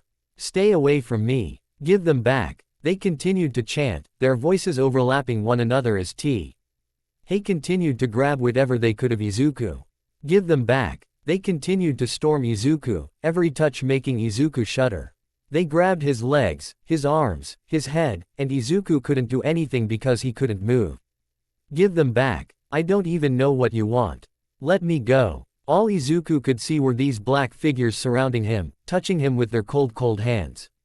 Give them back. With only one step away from leaving the ring, Izuku suddenly fell back. The thud was enough to snap him out of Shinso's quirk. Izuku remained still for what felt like hours to him. His face was so pale you'd think he saw a ghost. His breaths were slow and shallow, it was like he wasn't breathing at all. Then the images of the black figures came rushing to him, the memory of the IR touches made it feel like they were still there. Izuku let out a bone-chilling and horrified scream. They were screams of pure terror. And he didn't stop. He just kept on screaming to the top of his lungs as his eyes teared up and accompanied them. Midnight immediately realized something was wrong and ran towards the boy. Izuku, the moment Midnight placed her hand on the boy's shoulder, the boy looked at her with absolute fear and terror. The boy's arm swelled and twisted, ripping his uniform sleeve as it continued to get bigger as he cocked his arm back for a punch. Midnight immediately remembered the boy's conversation with his friend earlier. This is bad, she thought. Before the boy could release his punch, Midnight activated her quirk. She watched as Izuku's terror-filled eyes slowly closed as he took in the aroma. His arm went back to normal and Midnight caught his unconscious body. Smintos, bring Izuku to the clinic. Midnight told her coworker. Smintos went near them and carried the boy away.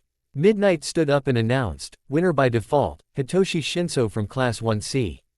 She looked at the boy Shinso. He looked shocked and scared. That's not what usually happens. Shinso told her. Midnight nodded and signaled him to go. Almost immediately, Shinso ran after Smintos. Tenko ran to the clinic as fast as he can. He could still hear the echoes of his brother's screams, just playing over and over in his mind, making him want to go to him even faster. Once he got to the door, he immediately slammed it open. Inside, he found Recovery Girl and Eraserhead, as well Ochako, Tenya, and Shoto. And Izuku, still unconscious on the bed. He took a few steps inside, then he was immediately greeted by a frantic apology. "I'm sorry, I don't know what happened. My quirk usually doesn't do this." Tenko gritted his teeth. He grabbed the dark purple-haired boy by the neck and slammed him against the wall. The boy was visibly terrified. Tenko started to tighten his grip, making the boy whimper in fear. Tenko only stopped when his arm was wrapped by a familiar cloth. "I will not allow you to hurt any of our students," Shota declared. Tenko looked back at him with killing intent in his eyes. "Tch. You don't learn, do you, Eraserhead?" Tenko wrapped the cloth around his right arm a few more times, then pulled Shota towards him. The latter was shocked to find that the former was stronger than he looked. When Shota was near enough, Tenko grabbed the hero's right hand, the one that was disintegrated before, and squeezed it enough to make Shota wince. Shota frowned at the man in front of him, only for his eyes to widen as he saw the person before him give him a familiar glare with his red eyes. A glare that he recognized was of the villain he had fought weeks before. And no, it can't be. He couldn't possibly be Tenko. Shota watched as the voice of his green-haired student softened the face of the man in front of him. Tenko let go of the pro-hero's H. And as he walked towards his little brother, Shota had also released the older brother of his capture tape. Shota looked at his hand and remembered the grip of the villain that disintegrated it. "Izuku, are you okay?" Tenko asked as he sat on the edge of the bed. Izuku hummed yes while nodding. "What happened?" Tenko asked. Izuku's face was blank for a moment, but he immediately went pale in terror. Izuku hugged his older brother, planting his face in his shirt and letting out all the tears. "Please don't make me. I don't want to remember." Izuku's words broke Tenko. He placed a hand on the boy's hair and gently rubbed it. "Don't worry. I'm here now. Everything's gonna be alright." Tenko's voice was soothing to Izuku and it was able to calm his tears. For the final round, Shinso had to go against Katsuki. Shinso was still affected by the effect of his quirk on Izuku that the moment the match started, he immediately forfeited, making Katsuki the champion. Shota watched from the announcer's booth as All Might gave the winners their medals. All 4 winners were present. Katsuki is No. 1, Shinso is number 2, and Izuku and Fumikage as the No. 3. Izuku insisted that he end the awarding ceremony despite Shinso being there, stating that not reappearing after his earlier bout would further disinterest hero agencies of him. To assure that he doesn't have any other reactions to the boy, the teachers made sure to place Izuku and Shinso on opposite ends and gave each awardee enough distance between another. Still, Shota was expected to erase the students' quirks if something were to happen, just to be safe. All Might first gave Izuku's medal. Toshinori saw the boy's face brighten up at the sight of the medal. "Are you okay now, young Izuku?" All Might asked. The green-haired boy smiled sheepishly at his idol. "Yes, All Might." "Good. You did well today." All Might hugged the boy before he walked his way towards Fumikage. Toshinori complimented the young Tokiyami as well and gave him a hug and advice. Then All Might walked towards Shinso. Young's voice was calm and tender, but that didn't help in making the dark purple-haired boy less jumpy. "I would like to ask you something. Why do you think young Izuku didn't attack first?" he asked. "What?" Shinso was confused. "At your fight with him, he knew about your quirk and so kept shut. But why do you think he didn't attack first? Wouldn't it have been beneficial for him if he had attacked first? He did have the upper hand." Toshinori elaborated. I never thought about it," Shinso confessed. "He was waiting for you to show what you can do. He was expecting you two to enter in hand-to-hand combat. Hand-to-hand combat is not just about strength. It's about strategy, about how you can formulate a TTLE plan with your advantages and disadvantages in mind, and using your opponent's strengths against them. He wanted to give you the chance to show your true worth." Toshinori hung the second-place medal on the boy then hugged him. "Think about it, young Hitoshi," All Might said, then he walked towards Katsuki. So, how did I do? Katsuki asked the pro hero with a neutral face. You did great, young Katsuki. But your real training is about to begin. All Might said as he hung the first place medal around his neck. I won't let you down. All Might's ever-present smile became wider as he hugged his successor. Then he faced the audience. While these four are the winners this time, know that everyone had the chance to stand on this podium. Everyone had worked hard to reach where they are now. Shinso flinched. The future of these heroes in training is bright. And with that, this year's UA Sports Festival has come to an end. As Tenko and Izuku were about to get in the car, the former's phone rang. He took his phone from his pocket and answered, "Hey, Dad." Izuku looked at his brother. Already? But what about Izuku? Oh okay. Tenko handed his phone over to his brother. Dad wants to talk to you. Izuku took the phone and placed it against his ear. Hey, Dad. I'm guessing you just finished watching the festival there. Yes. Are you okay? Yeah, I'm fine now. I just want to rest at home. I see. You did great. By the way, especially at the first event, you really blew them away, haha. Hisashi joked but Izuku didn't laugh. Izuku, can you put me on loudspeaker? Hisashi asked. Izuku obliged. Tenko. On second thought, you can stay home for a few more days. Izuku needs you. But I expect you to come when I call for you. Tenko's face lit up. Thanks, Dad. Then Hisashi hung up. Come on, Izuku. I'll cook you katsudon for dinner tonight. Tenko said as the two of them got in the car. The whole ride, Izuku just looked out the car window, wearing a tired face. Tenko noticed this and pulled his brother closer to him, an act that Izuku didn't counter. Just sleep if you're tired. Tenko told his little brother. Izuku hummed, then he laid his head on his brother's shoulder and he closed his eyes. Within just a few seconds, Izuku was already sound asleep. Don't worry, Izuku, I'm right here. Tenko told his little brother as he gently rubbed his green hair. Shota watched as Sekijiro, Vlad King, and Hisashi came through the doors of Nezu's office. Nezu, you called for me? Asked Sekijiro. Nezu took a sip from his tea then answered, yes. Shota has an interesting proposition. Why don't you two sit? Hisashi and Sekijiro sat down on the empty sofa.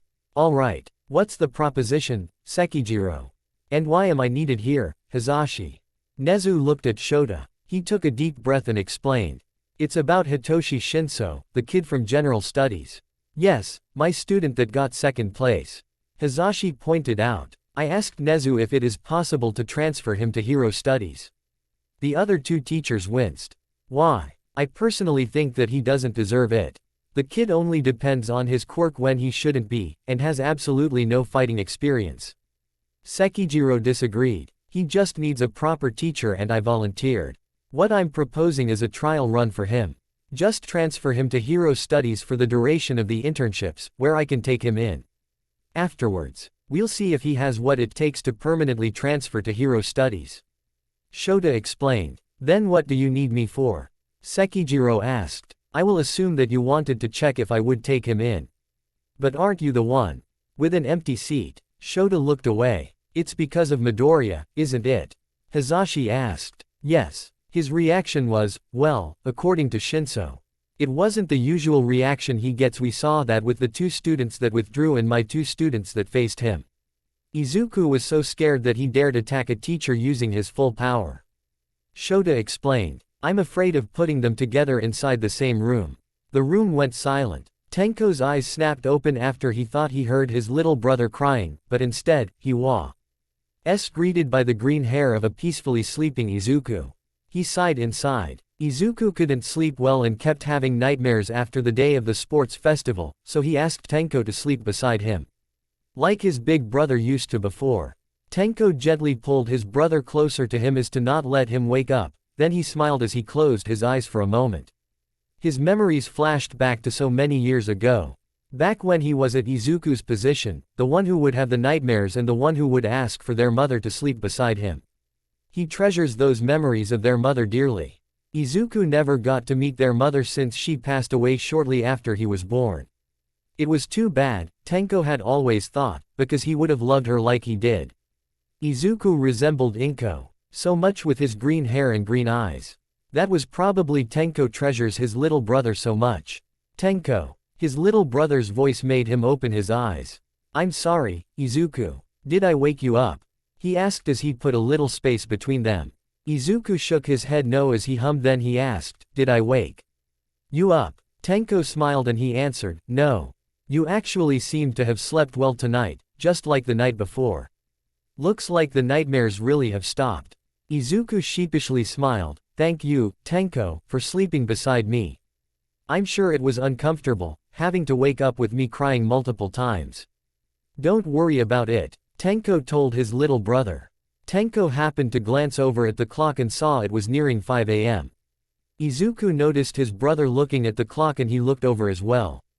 It's still pretty early, you still sleepy? Tenko asked, expecting his little brother to say yes, but instead Izuku shook his head no. Almost instantly, Tenko knew what his brother was going to say next. I want to go to school. I mean, I'm okay now, aren't I?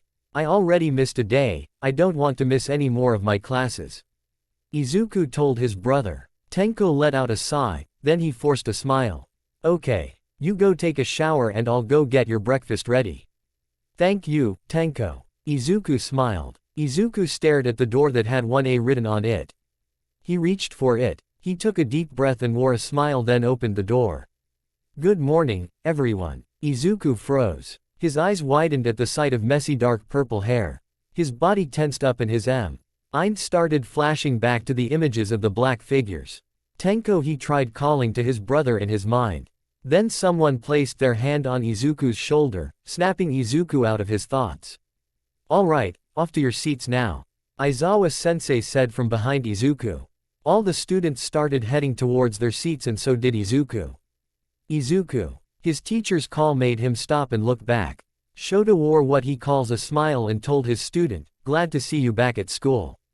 Izuku smiled sheepishly, then he continued to walk towards his seat. Once everyone had taken their seats, Aizawa-sensei began, first things first. Izuku, since you were the only one in the class that was absent when your classmates gave their hero names, I will have to ask you to give us yours before homeroom ends. Izuku winced. Hero name. Please note that Wo may remain your hero name when you graduate, so pick wisely. Shota reminded him. Hero name. The rest of the class slowly went to the back row. And as Izuku puts his focus on that two words. He's never actually thought about it that much. Most of the hero names that he'd thought of were either a copy or parody on All Might. Tenko and their dad would always groan at his hero name ideas. Though he always thought it was a genius name. All Might's name is derived from All Right, and his quirk, right. A hero that truly represents him, Izuku thought. Wait, he suddenly realized. A name that represents me and my quirk. My quirk is gift, the quirk to have many quirks. A rare quirk to have, for sure. So what if, a quirk that has all those quirks, all of those quirks in me? All in me, all in one. All for one. He suddenly remembered a name he heard a long time ago. Izuku. Izuku snapped out of his thoughts and looked up to find that his classmates were staring at him.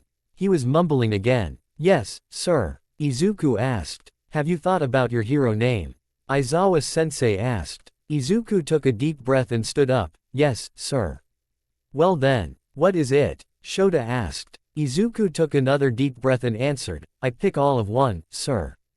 The class was quiet for a second until Aizawa asked, interesting name. Can you tell us why you picked that name? Yes, sir. I wanted to resonate All Might's name.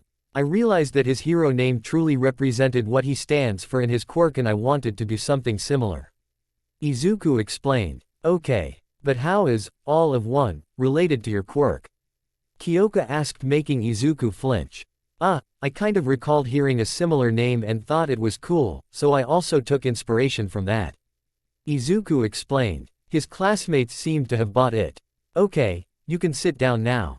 You can come to me later to get the list of hero agencies that wants to draft you. The rest of you have until the end of this week to pick your chosen agency. Shota reminded them as Izuku sat down. Then Izuku suddenly remembered, when did I hear that name anyway? All for one. Could it have been one of the joke names Tenko used to suggest to me? Izuku quickly brushed the matter off. Later that day, Katsuki went to Toshinori's office where he found the latter seated at his sofa, currently in his true form. "All Might, you texted me to come see you," Katsuki asked while waving his phone and shutting the door behind him.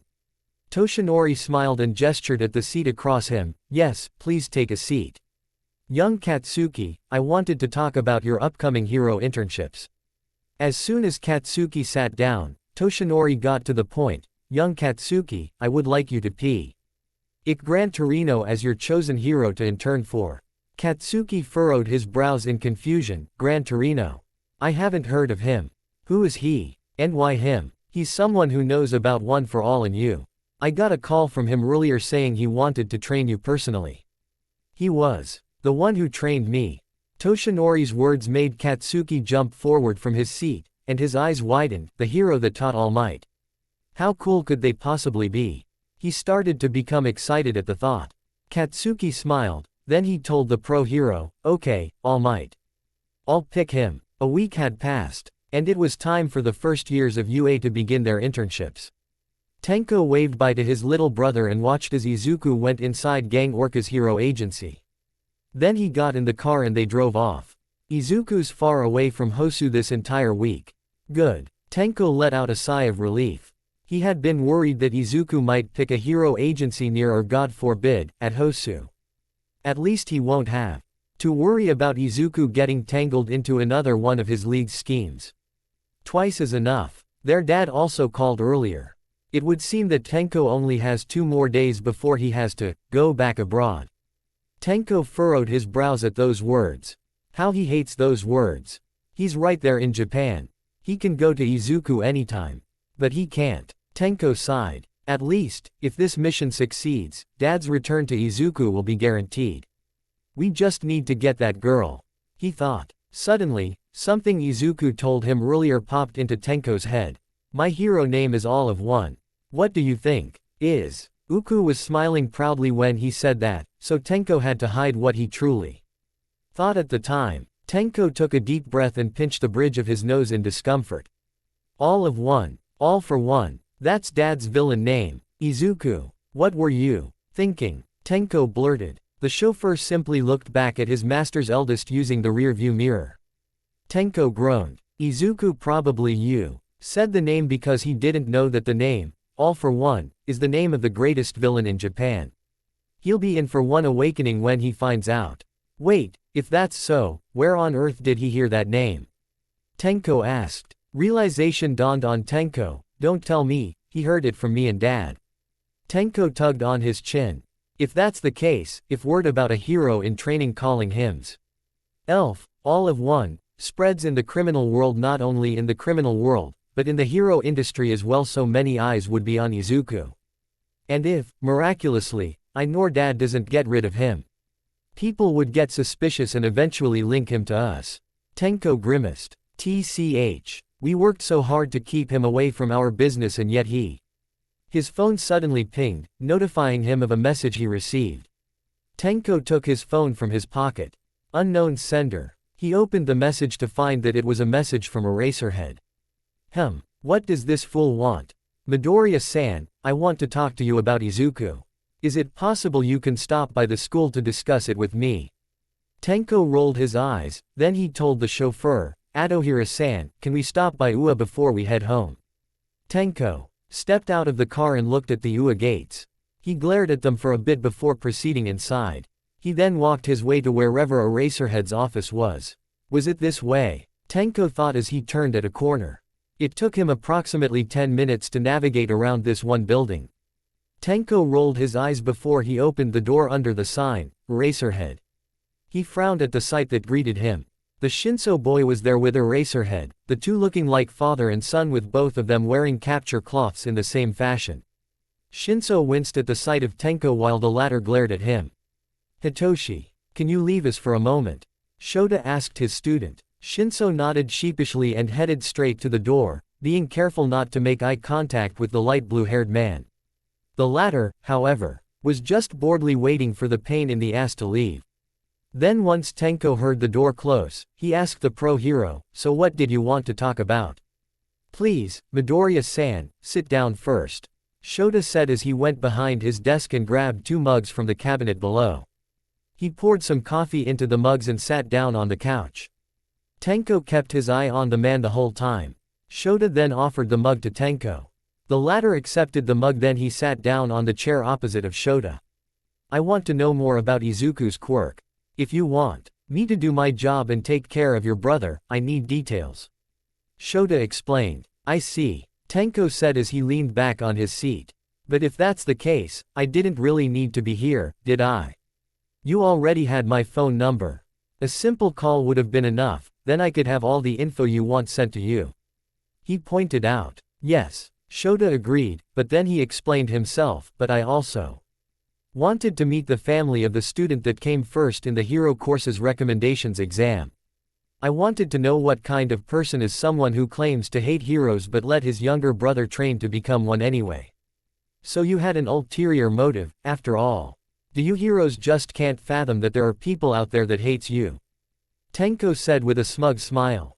But alright, I'll entertain you. Tenko SD as he answered. When Izuku was 13, he had fractured his left arm while training, which was a first, for both him and our dad. They both have the same quirk, you see. When we had the doctor check up on him, we had found that his quirk was becoming too strong for his body to handle at full power. Ever since then, he was warned not to use it at full power anymore. And he hasn't, for the most part. He then looked up to Shota from the mug, then he added while giving the other man a bored glare, but what can you do if your brother is a huge All Might fanboy and wants to be just like him so badly that he's willing to endure all the pain brought upon by using the power most similar to that man's? But I digress. Tenko placed his mug on the table in front of them while Shota nodded, taking in the info he received. Then Shota's gaze found its way to the other man's bandage-covered fingers. What happened to your hands? Tenko frowned at the other man. Sorry. Shota leaned forward. I was just curious. Was your quirk the reason for your hands' injuries? Is it the same with Izuku's case? Is it a destructive quirk? Shota asked. His gaze was locked onto Tenko. The latter furrowed his brows. Tenko flashed a warm, yet ominous smile, then he answered, no. I'm quirkless, unfortunately. These are simply the effects of overworking myself as a child. Shota remained quiet for a while, then he asked. If you wouldn't mind me asking, Midoriya-san, what is your job? Tenko raised a brow and answered, I'm in charge of an overseas branch of our family's company. Shota nodded but remained quiet. Tenko frowned. Are we done? Ah, yes. Thank you for your time. Shota told him. Tenko rolled his eyes, then he stood up and headed towards the door when Shota suddenly spoke. Have a good day, Tamura. Tenko stopped dead in his tracks and he looked back the teacher, finding that Shota was glaring at him, with his hand already on his capture cloth. Did you just call me Tamura? Tenko kept a straight face. Isn't that your name? No, it's not. It's Tenko, Eraserhead. I apologize. My mistake. Tenko glared at Shota, then he eventually left the room. Enko kept his composure as he walked the halls of that building, but the truth was that his blood was boiling. He kept cursing Eraserhead in his mind, fighting the urge to remove the bandages on his fingers and bring the whole building down. So that's why he called me here. Damn it. When did he figure it out? Tenko asked as he continued his walk to find the exit to the building, then suddenly, he heard a familiar voice. I made the right choice, I know it. Tenko stopped, then he looked back and up at the sign over the door. All Might. The door to All Might's office was slightly open, letting the sound get out of the soundproof room. Tenko leaned his back against the wall beside the door and he listened in. Sensei, please listen to me when I ask you to respect my judgment. I'm sorry for my tone. Tenko heard All Might backtrack at the last part, making him roll his eyes. I know that I made the right choice in picking young Katsuki as my successor. Tenko's eyes widened when he heard that. Katsuki Bakugo. He's the new successor of One for All. The corner of Tenko's lips formed a sick smile. He moved away from the wall and continued his walk. I guess my trip to Ua wasn't a waste after all. 8 a.m. Izuku waved bye to his brother. He watched the car drove away before facing the building. He took a deep breath. Second day of internships. Izuku was a little nervous yesterday. He couldn't help but be slightly intimidated by Gang Orca's appearance, but he's actually really nice. A little rough but nice. The sidekicks were nice to him too, and he got to try out the cement guns that they have. Before he left yesterday, Gang Orca gave him a talk about staying calm and controlling his rage. The pro hero's words rung through Izuku's head since then. When a hero is on a mission, it is important to always keep a cool head. A hero needs to know when to set aside their emotions, especially when they lead to poor judgment. And poor judgment can result to more people getting hurt. Hosu. Gang Orca's words made Izuku snap out of his thoughts. Yes. Ingenium has asked my agency to lend a second opinion on his strategy against the hero killer. Gang Orca answered. And I would like you to accompany me so that you can see how different agencies may cooperate when it comes to a case, since you are here to learn what a pro hero does. He added. Izuku couldn't help his smile in. I'm truly grateful for this honor, sir. Izuku bowed. Gang Orca grinned at the boy's enthusiasm. Although, he probably looked even more intimidating with that smile. 9 a.m. On their way to Ingenium's agency at Hosu, Kugo noted that the boy with him was deep in his thoughts. When Kugo took a look at Izuku's school records, he found that he came up second at UA's recommendations exam, only becoming first after a student backed out. Despite not looking like it, Kugo can tell that this boy is bright. Izuku's gaze was at the streets that they were passing, but his attention couldn't be anywhere near there. He couldn't help but think about the hero killer. Stain is a prolific fighter, there's no doubt about that, having crippled 23 pro heroes and killing 17. The question is, was all that due to his fighting abilities alone, or was it also due to his quirk? What is his quirk anyway? All the reports Izuku read mentioned that Stain attacked first, quickly incapacitating his victims.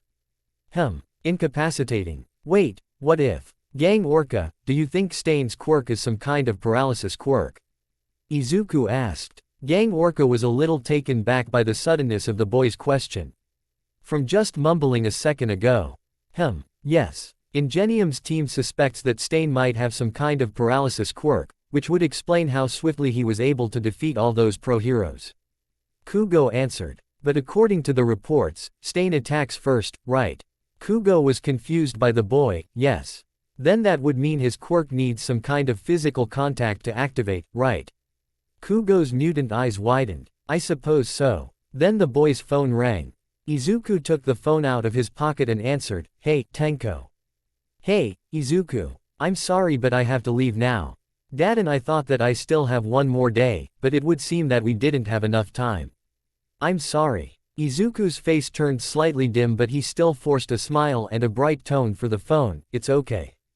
I understand. Sometimes, some things just pop up all of a sudden, right?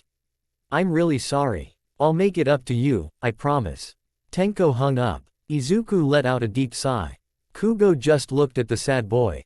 12 NN. After some time, Gang Orca and Izuku arrived at Hosu. Two sidekicks, who Izuku recognized were part of Team Adaten, met them at the entrance. As they were being led to Ingenium's office, Izuku couldn't help but be intrigued by how the two hero agencies are similar in some ways and different in others. The sight of a happy Izuku brought a warm smile in Kugo's face, but he just looked scarier. The group was greeted by Tensai and Tenya in the former's office. The latter shocked to find his friend with Gang Orca, Izuku. Gang Orca brought you here with him. Yeah. He thought it would be great if I got to see two pro heroes cooperating for a case. Izuku replied. Same with me and Tensai, I mean Ingenium. Tenya backtracked. They're in a professional environment, he remembered. He shouldn't be so casual, especially that his brother is technically his boss. The two sidekicks closed the door, then Ingenium spoke. Shall we begin this meeting, Gang Orca? Yes. And to begin, I would like for my intern, Izuku, to give his thoughts on the case. The people in the room looked at Izuku. It looked like Izuku wasn't realizing it yet, giving everyone the confuse. Ed, why are you all looking at me? Look before finally realizing what Gang Orca had just said, then reacting. Me. But I thought I was just here to observe. What can I add to this case? He stammered. Please share with Ingenium what you discussed with me earlier our way here. Gang Orca's voice was stern. His words sounded like they were asking nicely and was simply explaining what he meant earlier. But the tone suggested that it was more of an order, less of a request. Of course, Gang Orca's intimidating appearance helped in selling what he was suggesting. Izuku understood. He tensed up, and told the party what he had discussed to Gang Orca earlier, about how he believes that Stain's paralyzing quirk may need physical contact to activate. He then added, I further hypothesize that Stain specifically needs his victims' blood to paralyze them. What made you say that? Tenya asked. Well, his choice of weapons are blades, right? The survivors claim that they were wounded by his blades before they were swiftly incapacitated. What if Stain uses his blades to collect his victims' blood? Izuku explained. The pro-heroes in the room looked at Izuku in awe. Tensai had seen the same thing happen with Tenko at the sports festival, but to see it all again with Izuku. He's impressed, and slightly envious of the brothers' deductive abilities. These are just speculations, of course. Izuku backtracked. Speculations are not. It's still amazing, and they sound logical in the pro-heroes' minds. Even if they're just speculations, it wouldn't hurt to keep them in mind. Heck, it may even save their lives. 3:40 p.m. It has been a few weeks since they were driven into hiding. The moment he heard that man was interested in getting the girl beside him. The guy with the warp gate quirk almost got her, but it was a good thing he immediately deconstructed her before it was too late, and since then he has never left her side. Kai looked down at the sleeping Eri, who was covered head to toe with bandages. With only her nose and horn uncovered. Her hair was removed to make sure that man can't steal her quirk from afar. He grimaced. I'll never let you get her, all for one. Kai looked around the other people with them in the limousine. Other than him and Eri, there was Chronostasis, Mimic, and the 8 bullets. There were also 2 other Shigaraki members at the front, driving the car. Kai could feel the car slow down and then finally stop. They're here. One of the men at the front, the driver, went inside the building first. After a few minutes, the walkie-talkie of the one at the passenger's seat received a message. Everything's clear. Bring them in, the man said over the line. Kai took note of it. The car swayed and moved as each of the 8 bullets took turns getting off. Mimic and Chronostasis went out after them. Then finally, Kai carried Eri in his arms and left the car as well. As a group, they all went inside the building. The building isn't anything special. Just a normal apartment building. The rooms are quite small, so they rent pretty cheap even if you don't have anyone to share the rent with. But none of those rooms is the safe house they're going to. As if. There's no way 12 of them can squeeze into one room. Kai won't let that happen. Instead, the safe house is underneath the building. The first room of the first floor is actually the entrance to the safe house. Located a few meters below ground. After Kai became the new leader of the Hasaikai, he immediately ordered the members to abandon their former safe houses. Afterwards, he himself built the new safe houses. Then gave the location of each to different Hasaikai members, as opposed to having a number memorize them all. It was an idea he came up with in order to lessen the chance of location of each safe house getting leaked. One would have to either go through the entire Hasaikai to get all the locations, or get them through Kai himself, whichever one is easier. It's an almost foolproof plan. Almost. And that's what has been making Kai nervous. The slight chance that they do get the upper hand and ambush them in the location where they should be feeling safe. Kai can't be so carefree. Not while knowing that the person trying to find them is the boogeyman. He has come so far. He can't be careless at this point.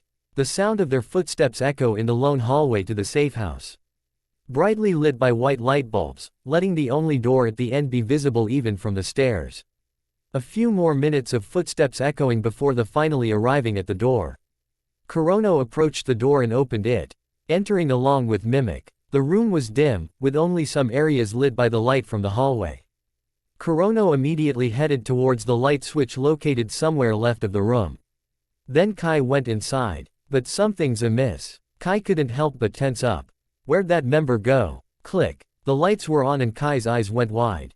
I was wondering what was taking you. On the couch. The leader of the League of Villains, Tamura Shigaraki, was sitting in a casual way, his feet even up on the table. Kai immediately dodged an attack from his right, courtesy of Stain. He immediately used his quirk on the floor, sending spikes towards the hero killer. Stain swiftly got away from the spikes as they got turned to dust. He landed just beside Tamura, who used his quirk on the spikes to counter Kai's attack, to which the latter immediately reacted by cutting off the spikes from the floor. Kai looked for the other members, but where they used to be were only the trails of black mist. Damn it. Well, that was worth a shot. Stain. Kai placed his attention to the speaker, the son of All for One. It would have been better if the first attack worked. But I do want to be the one to bring him to his knees, especially after all the inconvenience he gave us. He simply stated. The other man simply looked at him as he was engulfed by a black mist. Tamura smirked under his mask. Before we start, I'm sure you'd like to meet my father. Tamura bent down and opened the laptop on top of the table. It immediately went to a live video chat with All for One. Oh no, Chisaki. What have you done to her? The man's voice was full of disappointment and taunting.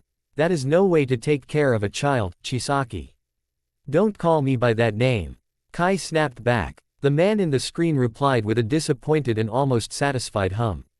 Damn it. He should have known. That member never came back and simply communicated through the radio. That should have been a red flag. Regardless, Kai kept his composure. You're one to talk. You only want her quirk to fix whatever happened to you. I'm sure that after getting her quirk, you'll simply throw her away. No. Doubt they already have the two ways out guarded. And if his brat is here, that means they're out to finish this. The man in the screen chuckled, making Kai tense. He's laughing. Why is he laughing? What about a bet? Give me 2 months and I'll teach Eri to control her quirk myself. Kai laughed the man's statement off and he felt Eri react to the man's words. However, is this man actually saying he'll teach her? Himself. And not just that, he sounds so sure of it, as if it's a matter of fact. This was what he really thought. I bet you're scared, Eri. Don't worry, big brother Tamura will save you from this monster. The man's voice was eerily comforting and Kai could feel Eri react positively and slowly fill with hope. I'll see you soon, Eri-chan. At Toshinori's office at UA, the atmosphere was tense. When Naomasa-kun had called him and told him there was a development in the police investigation of the League of Villains, Toshinori could just tell it was a big one. Naomasa-kun, what is the new information the police have? Toshinori asked, with utter urgency in the tone of his voice. Naomasa looked so serious and uneasy. This new info will be such a huge shock to his friend, he just knows it. About Tamura Shigaraki, it would appear that he is the son and successor of your archnemesis. Naomasa was replied with dread-filled silence and a horrified face on the almost skeleton Toshinori. It looked like the world just collapsed over him. Toshinori cowered and planted his face in his hands. He had a son, he whispered. It took a Momzorb and get into terms with this new information, but when he did, he asked Naomasa to continue since he realized there were still more to it. Upon looking further into the rumors of All for One's successor, we found that Tomu Ra Shigaraki first became active 4 years ago. 2 years after you beat his father. Naomasa explained. Then the attack at USJ was revenge. It would appear that way. Toshinori remained silent. And about Nomu? Toshinori looked up at the other man. What about him? Since we couldn't get any answers from him, the police resorted to figuring out who he was through a DNA analysis. Naomasa took out a folder and handed it over to Toshinori. You wouldn't believe what we found. Toshinori's eyes widened at the contents of the folder. DNA from 4 different people. Yes, it would seem he was concocted at a lab. With quirks artificially injected into him. It might be possible that the experiments he went through ceased all higher brain function. Quirks artificially injected. Toshinori was thinking. Did he find a way to replicate his father's quirk through surgeries? This is disgusting. Experimenting on humans. He's just like his father, if that's the case. Having no care for human lives, toying with them. Turning them into mindless soldiers. Toshinori gritted his teeth. Naomasa watched as his friend's eyes lit in fury. Even if Tamura Shigaraki is only following in his father's footsteps, he absolutely won't forgive him. Not after turning humans into monster, and definitely not after attacking his students. The fact that he is your archnemesis, son, makes him even more dangerous. A heart full of hatred and revenge will do anything to achieve their goal. Naomasa commented, to which Toshinori agrees. 4:10 p.m. Stain's swords made quite the sound as he inserted them back to their sheaths. It took them the better part of 30 minutes to take down these 8 bullets, all because of the annoying trigger drug they used. Stain looked over at the 3 Nomus that they brought along with them. They looked a little fatigued, which means even abnormalities like them can get tired as well. Then he looked over at the other person in the room on his side with a cognitive ability. The mist man, Kurogiri, was securely tying the 8 bullets up before finally teleporting them away. To a lab somewhere, apparently. These people are going to end up as Nomus soon. As Kurogiri finished up, Stain walked towards the former and asked, "Isn't our leader taking too long? Aren't you worried about him?" Kurogiri's golden eyes squinted. "No, I am not. Are you?" "Not at all, maybe a little." Kurogiri's eyes shifted, implying he was raising a brow to Stain's statement. "If you're worried that Tamura Shigaraki will end up losing to Kai Chisaki, I can guarantee you that he had planned for their battle and that even before we left them alone, Tamura's win was already set." "No, I'm not worried about that." "Oh, the boy has a strong conviction, that I can easily tell. But before we left him alone, his eyes, they were crazy with conviction." Stain explained. "And that is bad how? The day I first met him, I saw myself in him when he said the line I of Tensei to idiots masquerading around as heroes and villains. It was like looking at a younger version of myself." Stain paused for a bit then continued, "But on our way to this mission and as we waited for the Hasaikai to arrive, I saw the conviction in his eyes slowly turn to madness and craze. It woke up something in me, those eyes scared me." Kurogiri flinched. "Stain. Scared? Well, if you afraid that Tamura Shigaraki will end up losing himself in this path, I can assure you, he will never." Kurogiri's eyes glowed brighter. "That is because he has something to protect and care for. Omething he can hold onto so that he will never plunge down an endless void. And that is why he's not afraid to let that madness and craze take over him because he knows he can always climb back up for that something. Something he cares for." The thought ran through Stain's head. Then all of a sudden, the ground started to shake and rumble. An area of the floor some meters away from them started to crack and open. From below came Tamura and the girl in his arms. Tamura immediately went towards Kurogiri and Stain. He handed over the girl to Kurogiri exactly as Chisaki came up from the hole as well. Being elevated by a platform he used his quirk on. "Eri-chan, stay with Kurogiri for a while, okay?" Tamura said in a warm tone as he patted the girl's head without the pinky, of course. Kurogiri. "As you wish." Kurogiri, along with the girl, escaped through one of his gates. "Shigaraki ie." Chisaki yelled through his coarse throat, while Tamura simply chuckled. "Careful with your throat, Chisaki. And you used to have such a smooth voice." Tamura jokingly stated as he brushed all the dust in his shirt off. "Ready for round 2, Stain." Tamura looked at him. Stain had a look at his eyes behind the hand mask. There was no shred of the madness he saw earlier, instead they were shining brightly with hope. He can always climb back up for that something. Kurogiri's words echoed in Stain's mind. Stain unsheathed his blades. "Let's finish this." After feeling that one big tremor, a few concerned citizens of Hosu started calling up the authorities, asking what the hell was going on. The emergency hotline was receiving so many calls, a number voicing their concern about how the following tremors seemed to be right under the building they live in. 4:40 p.m. Civilians and authorities alike were all shocked when villains came out from a building, bringing it down in the process. As the dust settled and the villains were slowly revealed, bystanders immediately started recognizing who they were. Hey, aren't those things Nomu and Tamura Shigaraki from the news? Is that Stain? Stain is with the League of Villains. TCH. Tamura expressed his annoyance as he looked around. He got away. News of the League of Villains appearing have certainly arrived at hero agencies by now and we have no way to contact Kurogiri at the moment. Tamura stated as he watched the civilians start to scramble. "Let's meet at the rendezvous point, but for now, we have to split up." Tamura told Stain. "Nomus, only attack when necessary, now go." The 3 Nomus ran off. And though Tamura ordered them not to attack when unnecessary, he never gave the orders to not cause any sort of damage to public and private properties, so there's that. Stain ran off as well, jumping around in the alleys between the buildings. While Tamura walked back to the brought-down building and made a path back in. Immediately after he got the news, Tensai, along with Team Adaten, sprint into action to help evacuate the civilians as well as help those who had been hurt mostly due to their own actions. But was bringing Tenya along a good idea?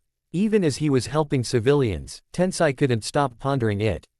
He was prepared to bring Tenya along and expose him to what it's really like being a hero, but with a villain attack at this scale happening right now, it didn't seem like a good idea bringing his little brother along anymore.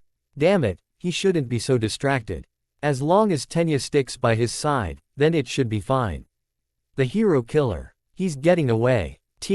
Ensei's eyes widened at the mention of Stain. He immediately looked at the person who saw Stain. The person who was now some distance away from him. The person who was supposed to stick by his side, Ut now was chasing after a dangerous serial killer. Tenyaa. Immediately, Tensai ran after his brother. Damn it. Kugo slammed the black creature hard into the concrete, creating huge cracks. He was panting, but he was relieved to finally have brought the thing down. Gang Orca. Kugo looked over to the young boy running towards him. Izuku, are you alright? He asked the boy. Yes, sir. I've also evacuated the people in the area. Izuku answered. Good. Kugo said as he took a metal rod and wrapped it around Nomu. From the looks of the League of Villains, attack is further into the city. We will have to go there and help. Are you up for it? Kugo asked the boy in all seriousness. This is a real villain attack, not just robots at an exam. Kugo needs to make it clear to the boy. The boy took in a deep breath. His eyes filled with determination as he answered, It is why I'm here, sir. There is no need to ask me that. Kugo smirked at the boy's remark. Very good. Tenko could hear muffled noises of the surface from underground. His footsteps echoing along the walls. Tenko grumbled. He let Chisaki get away. What a waste. His quirk would have been a great addition to Izuku's arsenal. Not that he would use it that often anyway. He'd probably train it, but Izuku would much prefer combining his quirks to replicate All Mights than use his other more powerful and efficient quirk combinations. Maybe next time. But for today, the acquirement of Eri is enough success for him. It's probably dark out already. He should be near the rendezvous point. I wonder how Stain and the Nomus are doing. The blade spun in the air as it went flying. Stain gave the hero brothers a glare. Fast and armored heroes. The younger one took him by surprise. With all the chaos those Nomu have been causing, he wasn't expecting to be sighted, and by a hero in training, no less.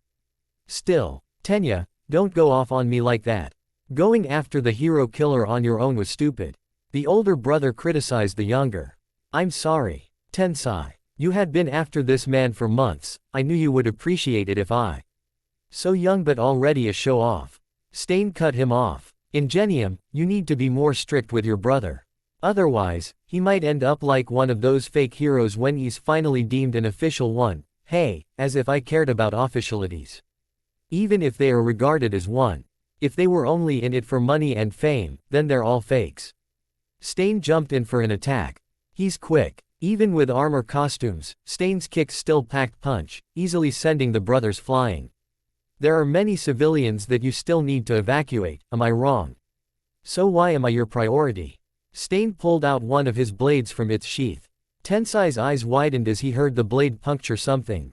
Swiftly followed by Tenya's screams of pain. Tenya. Tensai tried to get up but he was swiftly kicked back down by the hero killer. Stain stood over the older brother and removed his helmet. He felt his cheek burn for a bit before red came out of the fresh wound. Ingenium, you are a true hero in my eyes. You've saved so many lives and inspired others to do their best. Even when you were still a new hero, you immediately proved yourself as someone comparable to All Might. Stain told him. However, your brother needs to learn a lesson. And I don't want any more interference. Stain said as he licked his blade, activating his quirk, and paralyzing Tensai. No. Stain, please. I beg of you. Not my brother. Not Tenya. Stain. Tensai pleaded as he watched. The hero killer march nearer his also paralyzed brother. No. Please, don't let this happen. Tenya. Izuku stopped in his tracks as he heard a voice, someone calling Tenya. Was that Tensai? Izuku. What's wrong? Gang Orca asked. Izuku looked at the pro-hero. Should he tell him? The voice is actually quite far from them, he was only able to hear because of one of his quirks. How he explained that he heard someone scream for help some distance away from them. I heard someone scream for help from that direction. Though I'm not sure of the exact location. Izuku answered. Is that so? It's probably a person who can't get out of their home or got trapped. Regardless, everything seems pretty peaceful in this area now. Will you be alright dealing with it by yourself? Gang Orca asked. Izuku nodded, then ran into the alleys while Gang Orca proceeded to go to the epicenter of the chaos. Activate quirk, echolocation and air cannon. Izuku closed his eyes and clapped his hands, letting his quirk create a mental map for him. These alleys are like a maze. Good thing I have this quirk. Okay, left of a few meters from where I am, I can find. Izuku felt his heart skip a beat. His eyes widened at what he saw and he ran much faster.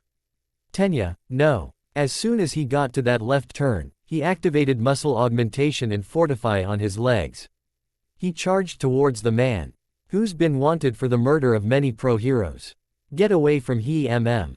Izuku yelled as he punched the hero killer with his quirk-packed arm, sending the former flying. Izuku, your arm. I'm fine, Izuku told his friend. Izuku, get Tenya out of here. Now, while you still have the chance. Tensai frantically told him. But what about why? Forget about me. Please save my brother. Tensai pleaded. Izuku was caught back by the pro hero's words. It's as if he saw Tenko in him. That's right, young hero in training. It would be better if you just leave one of them and escape with the other. Of course, unless you want to end up dead as well. Stain said as he got back up. That actually hurt. Stain looked at the greenette but was taken aback for a second. Izuku glared at the hero killer. Their glares are uncannily similar. Could this brat be the same as he is? I will give you 5 seconds to grab one of them and leave before I chase after you. Stain told him, but the greenette didn't waver. Izuku, please save my brother. I'm begging you. Tensai pleaded once more. No. Tensai's eyes widened at the boy's simple answer. Why? Because a hero's job is to preserve the smiles in people's faces. To stop anyone who will try to take away their happiness. Stain flinched. Izuku bit his lips then continued. You're just like Tenko. I hate it whenever Tenko leaves for his job because I feel so alone. I would never want Tenko to leave forever. And I'm sure Tenya wouldn't want that either. Which is why I'm going to save both of you. Tensai teared up after what Izuku said. He remembered the time he spent with him and Tenko at the sports festival. Whenever he saw Tenko and Izuku, it was like he was seeing himself and Tenya. Of course, he wouldn't grant this selfish request. Thank you, Izuku. Tensai's tears couldn't stop from flowing. I applaud you, hero in training. However, how will you even? Stain couldn't finish when the boy was suddenly a few inches away from his face. His twisted and unsightly arm already cocked back for a punch. But at this distance, Stain could see the boy's eyes clearly. There's no mistake about it, he has the same eyes as him, Tamura. Eyes with no fear of the void. Then Stain snapped out of it and immediately moved to the side away from the cocked back super arm. He could hear the concrete crack to 1,000 pieces. Immediately drawing his blades, he turned to the boy and attempted to cut into his skin. But he was shocked to find that the blades simply broke into pieces against the boy's tough skin. A hardening quirk, but doesn't he have a strengthening one? I definitely won't forgive you, Stain. Izuku muttered before sending another unsightly super arm punch. Stain could hear his bones cracking, but still that wasn't what he was thinking about. Hate me, if you want, young hero. But I only ask one thing of you, don't ever lose yourself. I can tell you have someone to protect, hold on to them and let them pull you out every time you jump into that void. TCH. I went past my limit. My arms are feeling numb, I can't move them at all. My feet too. I don't remember feeling numb before. Did my limbs used to go numb before? Izuku, are you okay? The speaker placed a hand on his shoulder. He forced a smile as he faced him and answered, why yeah, I just can't move 60% of my body at the moment. Tenya's face showed concern. Then the three of them heard footsteps running towards them. Tensai and Tenya both turned alert. Izuku's body was too numb to even tense up. Fortunately, it was only Shoto. Shoto-kun, how did you find us? Tenya asked. My father brought me here with him, and I heard a loud sound. Shoto answered, then he examined the scene only to be shocked to find the hero killer being tied up by Tensai. The hero killer. You guys defeated him, Shoto exclaimed. Tenya shook his head. We would have been done for if Izuku hadn't arrived. He defeated Stain by himself. But now, he's all numb from using his quirk at a stronger level. I'm not all numb, just my arms and feet. Izuku corrected Tenya in a joking manner. Shoto sighed and shook his head as he kneeled down. I'll carry him on my back. No, it was my fault anyway, so I should. You're injured too, Tenya. I'll carry Izuku, just take care of yourself. Shoto insisted. Once Izuku was on Shoto's back, he asked, how did you even find us? Shoto-kun, I heard familiar shockwaves from here. The ones you usually make when you fight. Shoto answered. I bet your brother will be mad. Shoto pointed out. Hee. Yeah. When Tensai finished tying up Stain, the four of them started heading to the main streets where they'll eventually meet up again with the other pro heroes. Tenko pushed the metal door open to a roof deck. He's arrived at the rendezvous point. It's already past 6, Kurogiri should arrive any minute now. But where's Stain? The Nomus should have provided enough distraction. Tenko felt some displacement of air and immediately knew who just arrived. Kurogiri, have you seen Stain? He's currently not in the vicinity. Kurogiri answered. Tenko rolled his eyes under his hand mask and as he did, something caught his eye. When he took a second look, his eyes were full of shock and rage. Izuku.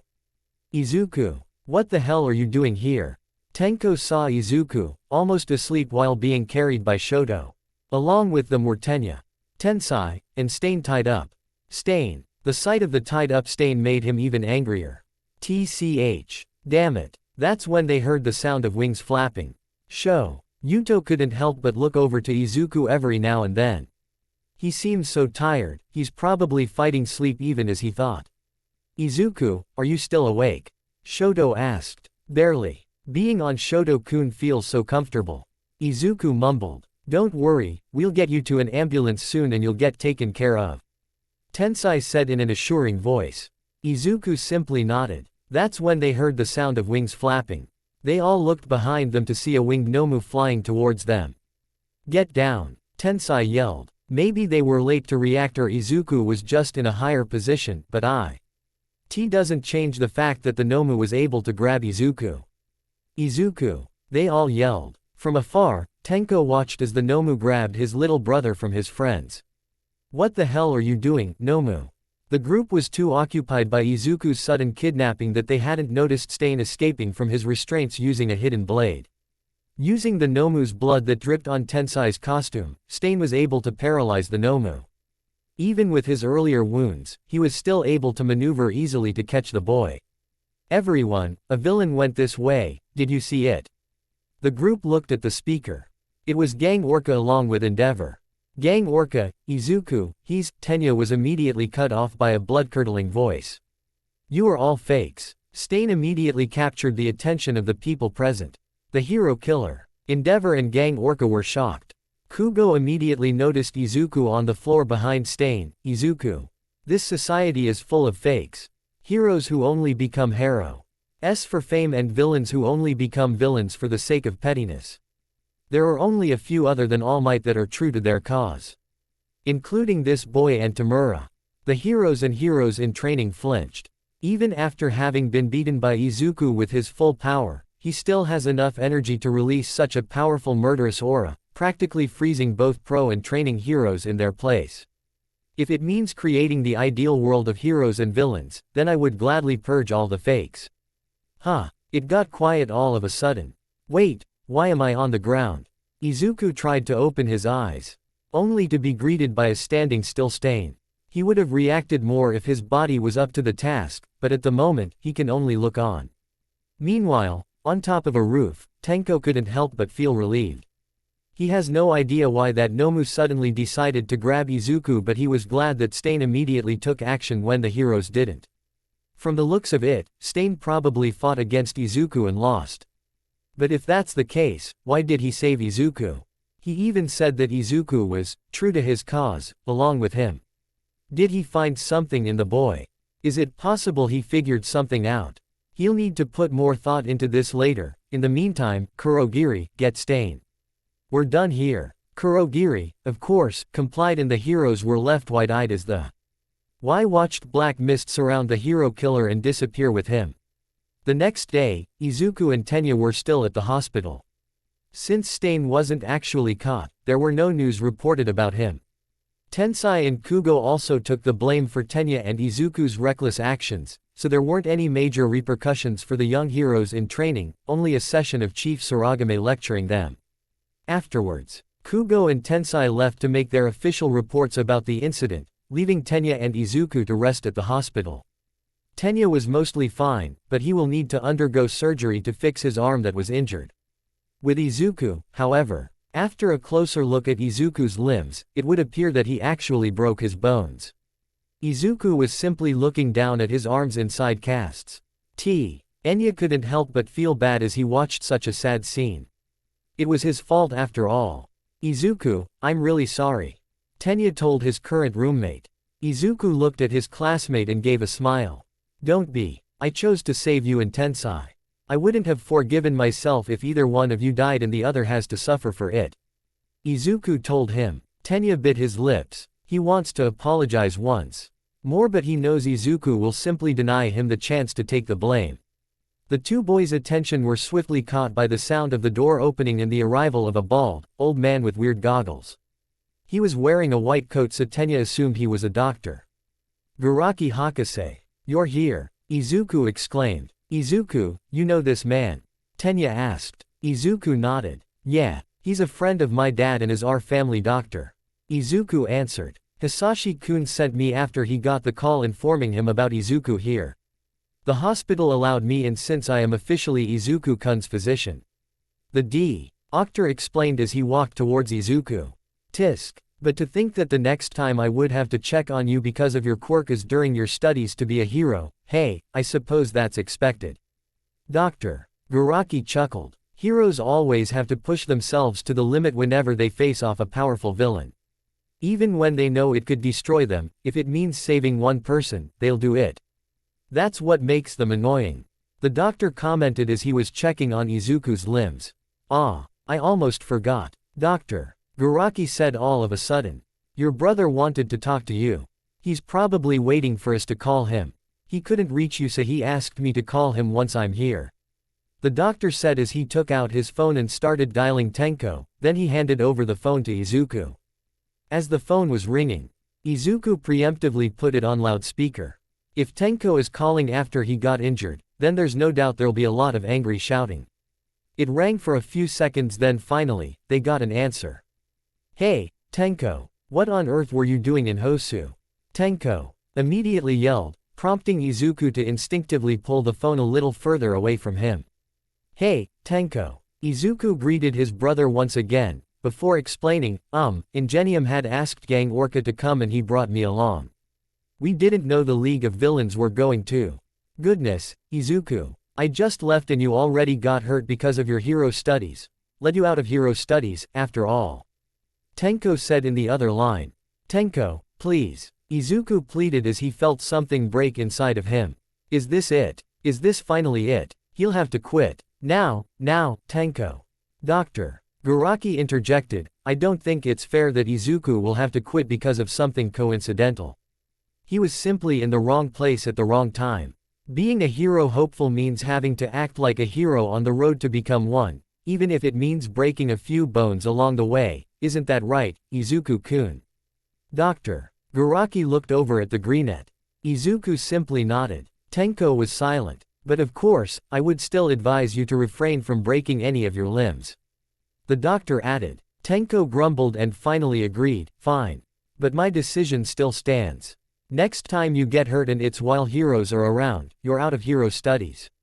Then he hung up. So stubborn, Hisashi-kun's eldest.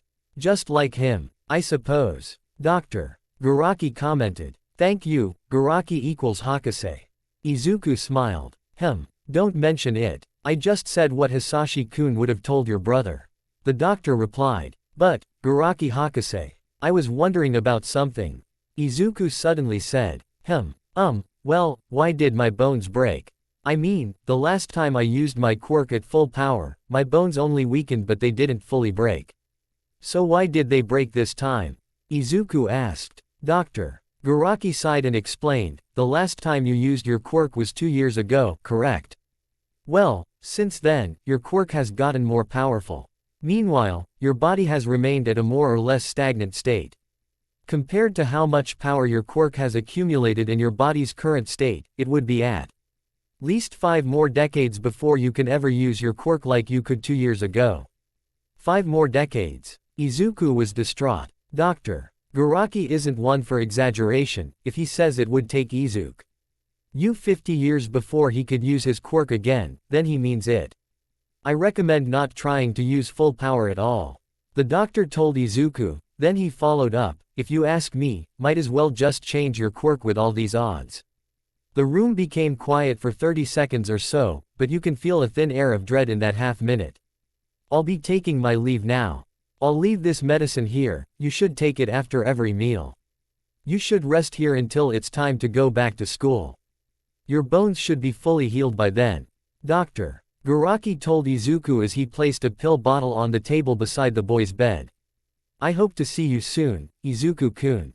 The doctor said on his way to the door. But not too soon, he then added. Izuku simply smiled. A black portal appeared at the hideout of the villain's Ware Drive. Garaki walked out. Tenko gave the doctor a side eye, then he stood up from his seat and faced the old man.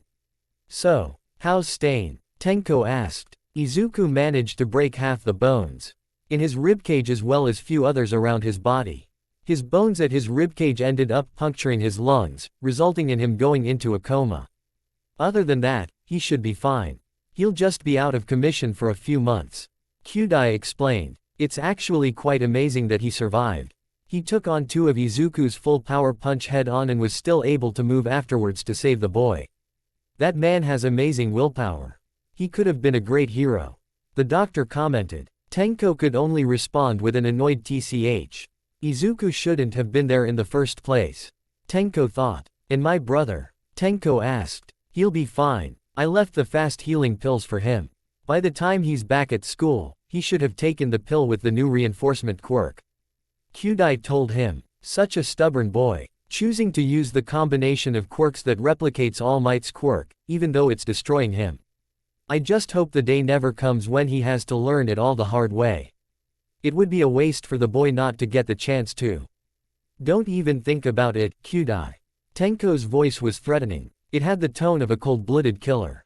The doctor chuckled, ho ho, so protective. I want Izuku to live a normal and happy life.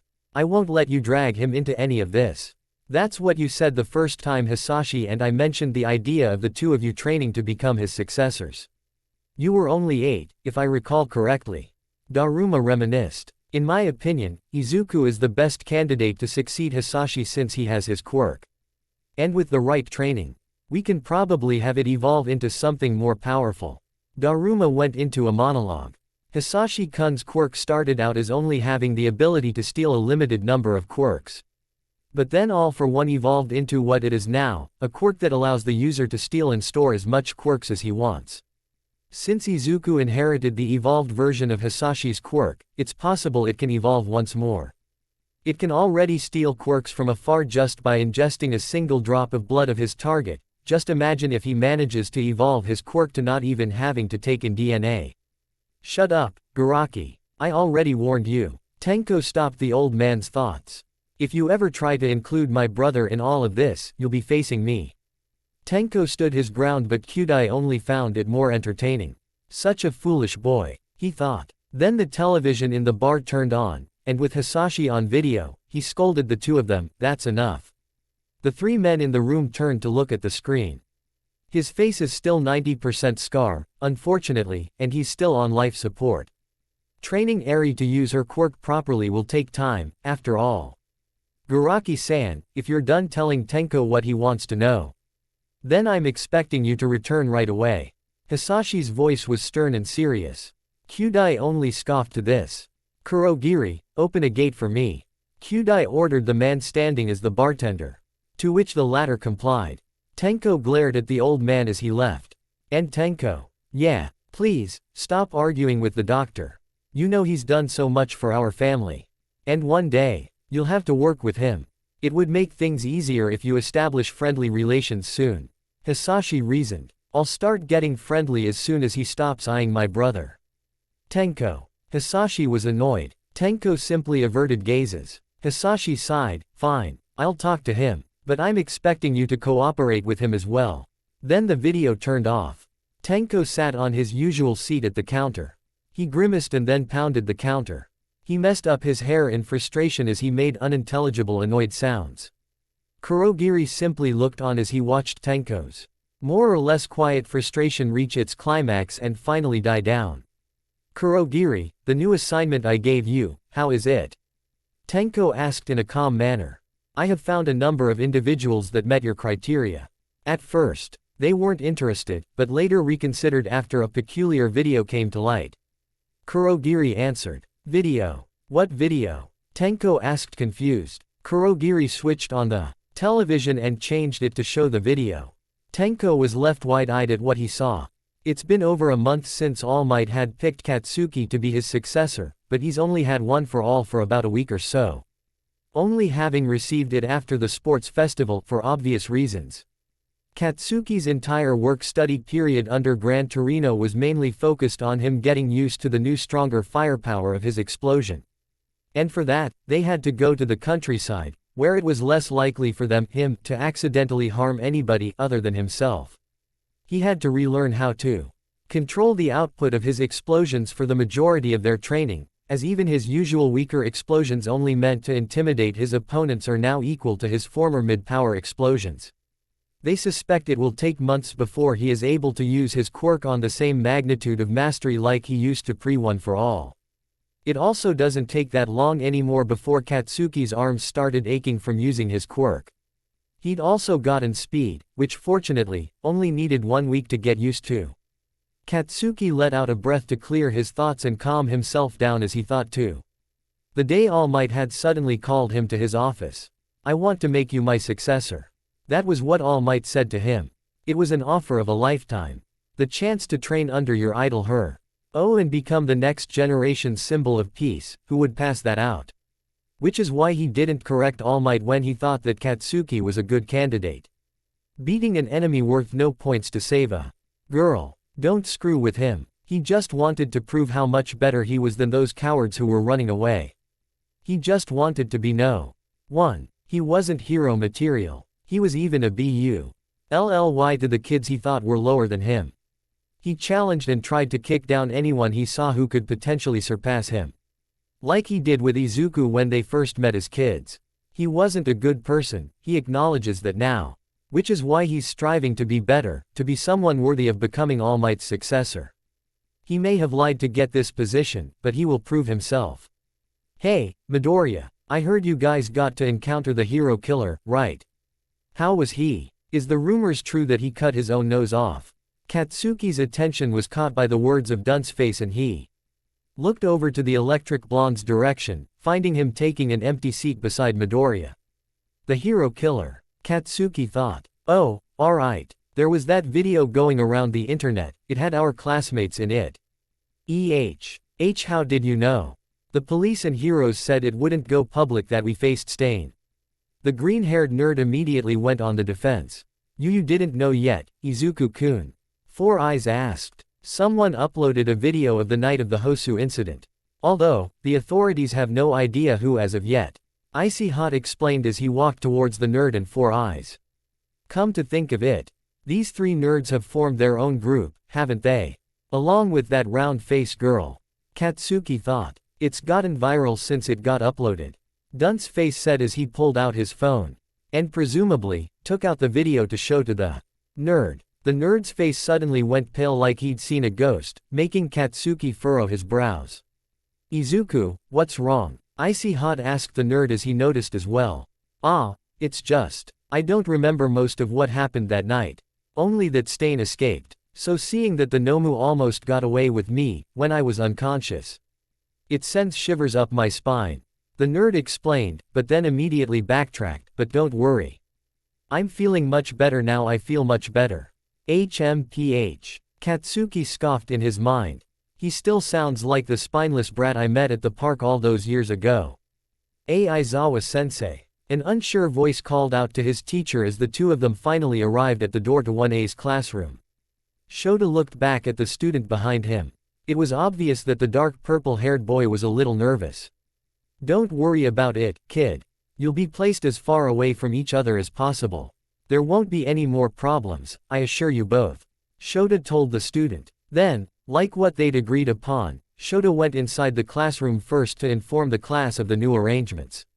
Hitoshi made sure to keep himself out of sight from the students inside as the classroom door slid closed, but he also made sure to lean close to the wall to hear and get a general sense of what was happening inside the room. The entire class was quiet, and he was able to hear Aizawa-sensei clear his throat before addressing his now new classmates. Before internships, the class, save for Izuku who was home recovering, was informed that Shinso-kun would be placed under my supervision to decide whether or not he deserves to be transferred to hero studies. As our class has been one student short, it was decided that he would be transferred to our class. Hitoshi could feel sweat start to bead on his forehead as his mind replayed the horrified reaction of his opponent during the sports festival. He immediately shook the thought away from his mind, but all that managed to do was bring up a different memory from the same day. He was waiting for you to show what you can do. The words of All Might rang in his head on a loop, making Hitoshi clench his fists. He'd been thinking about what the pro-hero told him and it made him realize that he had been foolish. It was only after his battle against Izuku, when All Might pointed out what he missed, and when he'd met up with that man again, that he realized that he hadn't been doing his own due diligence, that he had only been relying on luck. And now all that luck has run out. Alright. Now that Izuku has moved seats, Hitoshi heard his new advisor's voice suddenly become more stern and commanding, making him snap out of his thoughts. Shinso-kun, please enter the classroom, Aizawa ordered. The dark purple-haired student took one deep breath to compose himself, then he took a step inside his new classroom. Hitoshi went to the front of the class and bowed. Introducing himself once more, "Good morning, my name is Hitoshi Shinso. And from this day on, I will be your classmate. Yoroshiku." Quote, who could have uploaded the video, Kurogiri? Tenko asked as he continued to pace back and forth while pulling at his own hair. Izuku was mentioned right alongside my villain name. What if someone pieces something out? Had if someone figures out Izuku is related to me? What if the heroes are the ones to figure it out? Why the hell did Stain suddenly name drop me in a sentence with Izuku? Tenko continued to pace back and forth, and now scratching his neck and arms as he grew even more panicked. All Kurogiri could do was follow Tenko as he crossed the room for the 200th time now, or was it the 300th? Not that he could do anything. He was only tasked to watch over Tenko and assist him in his endeavors. It's not his job to worry about the second son. Kurogiri still couldn't help but let out a sigh however. A sudden knock on the door quickly captured the attention of the two men, even managing to put a stop to Tenko's pacing, although it was mostly out of annoyance. Tenko was glaring at T. He door so much in irritation and anger that he might have actually managed to bore a hole through it. He was enraged that someone even thought about barging in at that time. Then they heard another knock, absolutely bringing Tenko's blood pressure higher. "Who the fuck is it?" Tenko yelled at the person on the other side of the door. "It's Jiren. You said to knock and wait for permission before I enter last time. So I knocked and am waiting for permission to enter." A man's voice answered from the other side of the door. Tenko simply let out an annoyed breath as he reached for his hand mask and sat down in front of the counter. Kurogiri, taking the hint, called for Jiren to enter. "You have permission, Jiren-san." "Yo." Jiren informally greeted as he entered the bar. "I could hear Shigaraki-san's voice on my way up here. Were you two fighting or something?" Jiren asked as he took the seat beside Tenko. "It's none of your business." Tenko bluntly shot down Jiren's attempt at being casual. "So hot-tempered and yet so cold." Jiren jokingly commented. "Anyway, here are the lists and profiles of the people interested in your league's recruitment." Jiren said as he pulled out an A5 brown envelope from his jacket.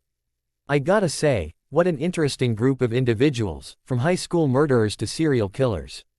That little video was quite the advertisement. Did you guys upload it?" Tenko clenched his fist and was fighting the urge to kill this man right then and there.